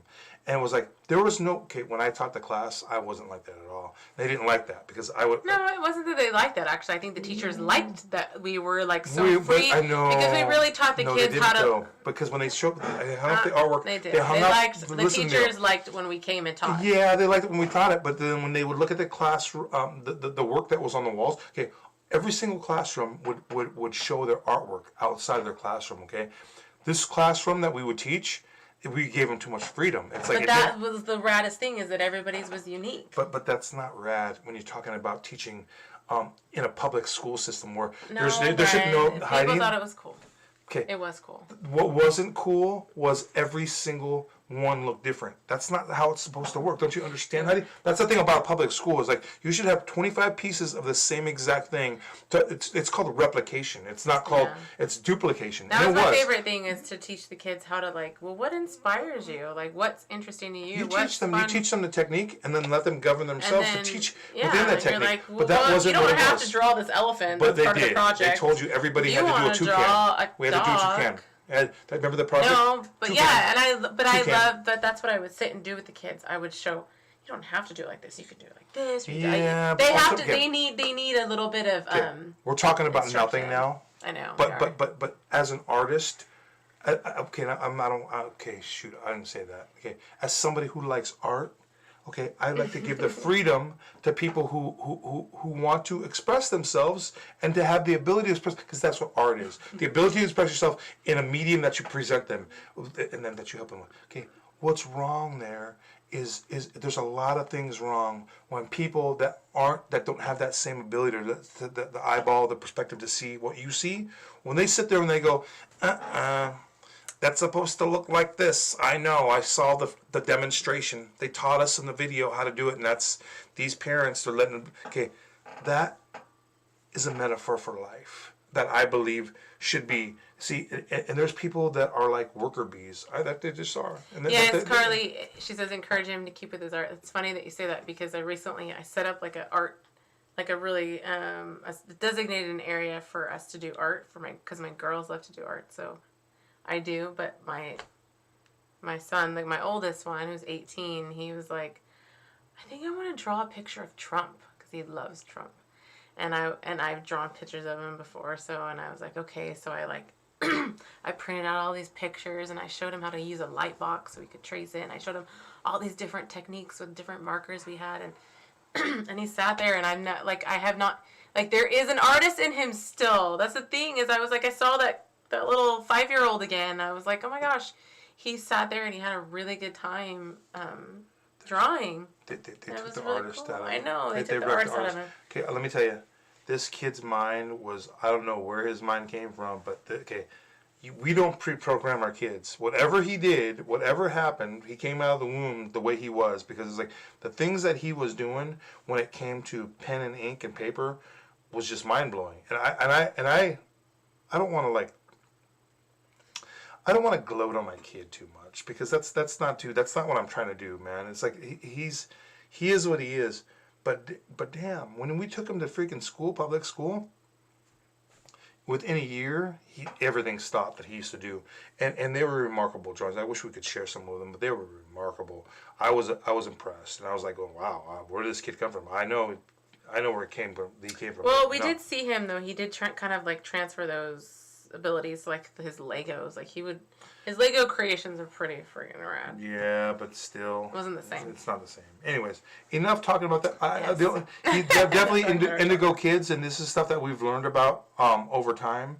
Learning about unschooling our kids. Yeah, that's the thing. Definitely unschooling our kids. We've actually and I remember reading that people do this evolving thing. They evolve, and you eventually get to like unschooling, because it was like when I first pulled them out, I'm like, I'll do a charter school, so there'll be some structure, and then eventually I was like, I don't even want to do a charter. I just want to do curriculum, and then after that it was like, I don't even want to do all this curriculum. I want to do something that's completely different. I really want to unschool my kids. I want them to follow things that are actually like unlock the genius in them, and I have to feed them certain things that I see them and observe them and spend time with them. Don't discount your little geniuses, guys. Your kids are put on this earth and have been given to you to be a steward over these kids while you still can, while they're still moldable. And again, from politics to what their creativity is, because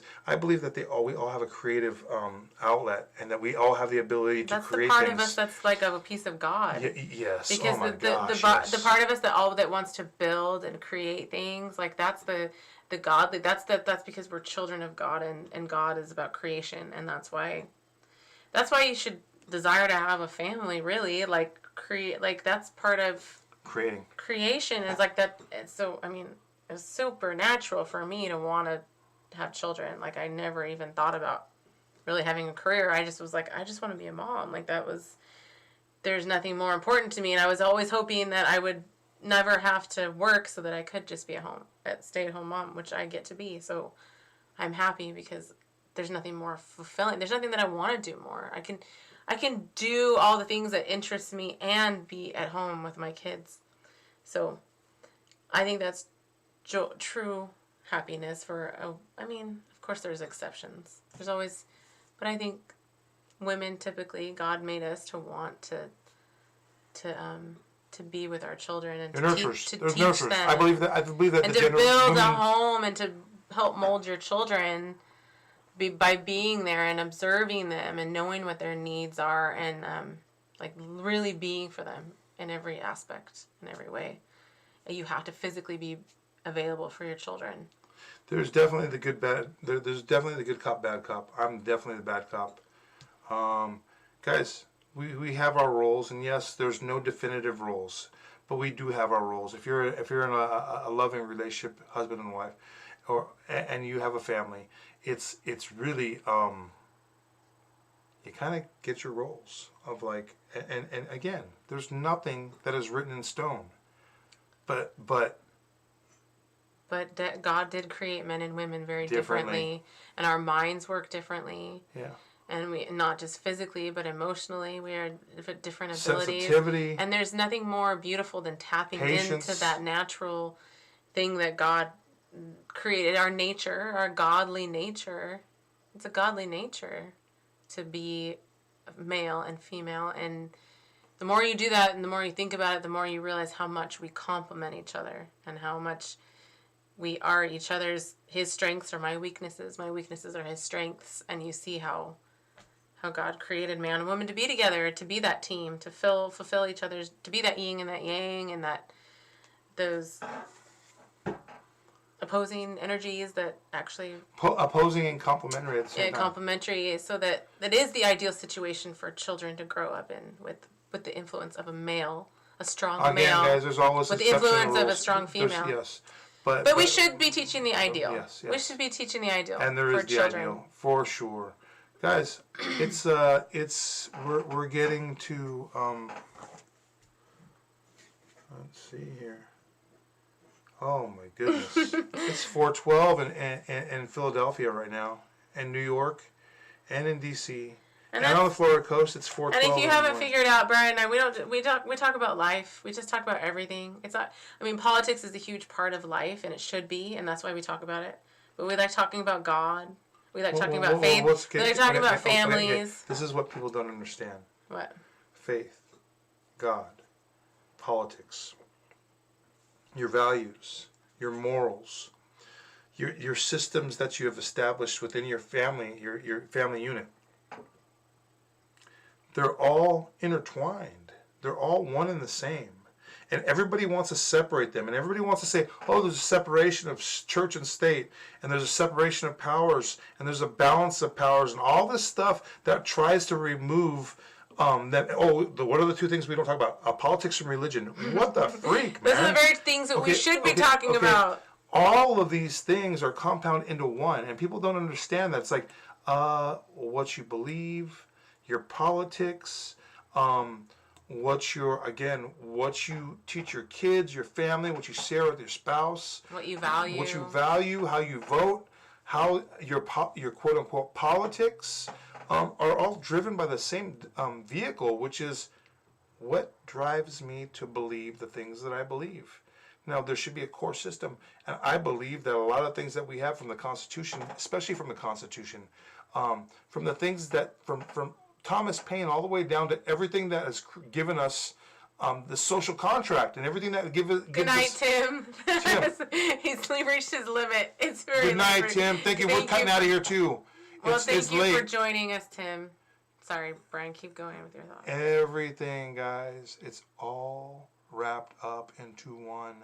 Don't let anybody tell you any difference. Like, oh, And don't shy away from those conversations. That's my biggest piece of advice: is welcome the conversations and make people comfortable talking about those things. Like anyone that's here can easily talk about like truth. Like it should be second nature for you, and it should be really not a scary conversation to have because you have information and truth on your side. You can like welcome that conversation and like make it happen with people. Like people want to hear other opinions because they only hear one voice, and they want to hear another voice. I promise you, I've found that so many times that I am a refreshing voice for people to hear because I don't just go, I don't know, or it doesn't have matter. an opinion, guys. Like having a freaking opinion about things, It's have an okay. informed opinion. Don't be chicken. Don't be apolitical. Don't be scared, man. And talk about it. These things are the most important when we're talking about the most important things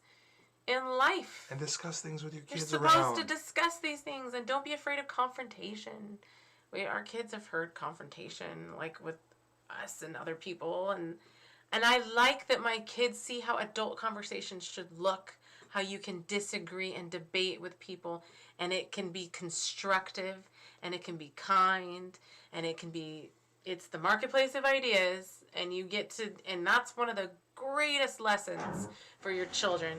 Is for you to teach them how to think logically, and for them to hear you defend what you believe. Yes. Be able to defend what you believe. You can have confrontation, but with confrontation there should be resolution also. You should show people that, you know what, you can disagree and then come to a common belief. Yeah, you can come to a conclusion and you guys can settle your disagreements, guys, okay? It doesn't, and you don't have to give up anything, okay? And both sides are trying not to give up face, but guess what? There's a right and a wrong, and we can all figure out and come to a conclusion on what that right and wrong is. And people are going to sit there and try to say, find their own truth. No, there's not their own truth. There's your truth or my truth. There's the truth, period, okay? And that's what we should all be seeking and looking for, is knowledge and truth. I appreciate the opportunity that we have to do this and to share people. Okay, more than anything, I want people to understand and know that, you know what, we are optimistic and there are good times ahead, okay? And it's not as bad as everyone thinks it is. And it's not as bad as Brian Vea says. Thank you, Carly, for all the kind things you've been Yes. saying tonight. Yes, and thank you, Joseph, as well, and all those who have joined Tim, everyone that's here, all the people that are and left. for all the quiet people who are not saying anything, thank you also. You guys have hung out. Shout out for to very the Muhuna Elite girls if you guys still watch us. Yes. I don't know if you do. And we but send our love to a lot of people, and a lot of friends are out there that are finding us, that have lost us some way, somehow. And to all those who are quiet, you're cool still. We like to hang out with you. Thank you very much. And again, I just remind everyone, our message is a message of hope. It's always been a message of hope. Optimism. We don't think it's the end of the world. And justice. We believe there's justice coming. It's not. I don't believe we're. I guess you could say in a long period, long timeline. You could say we're in the last days, but we're not. It's not death and destruction around the corner. No. I still believe that the Q plan to save the world is real, and God's keep behind on fighting, it. guys. Keep on fighting. And I don't live in fear. I don't live in fear at all. I don't live in fear of anything. I've learned to not live in fear. I've learned that the more knowledge you have, the more scary things are, but also there comes a sense of like, well, I don't know, things are going to God be okay. wins. Like, yeah. If you believe in God, you know that God wins. And That's the bottom line.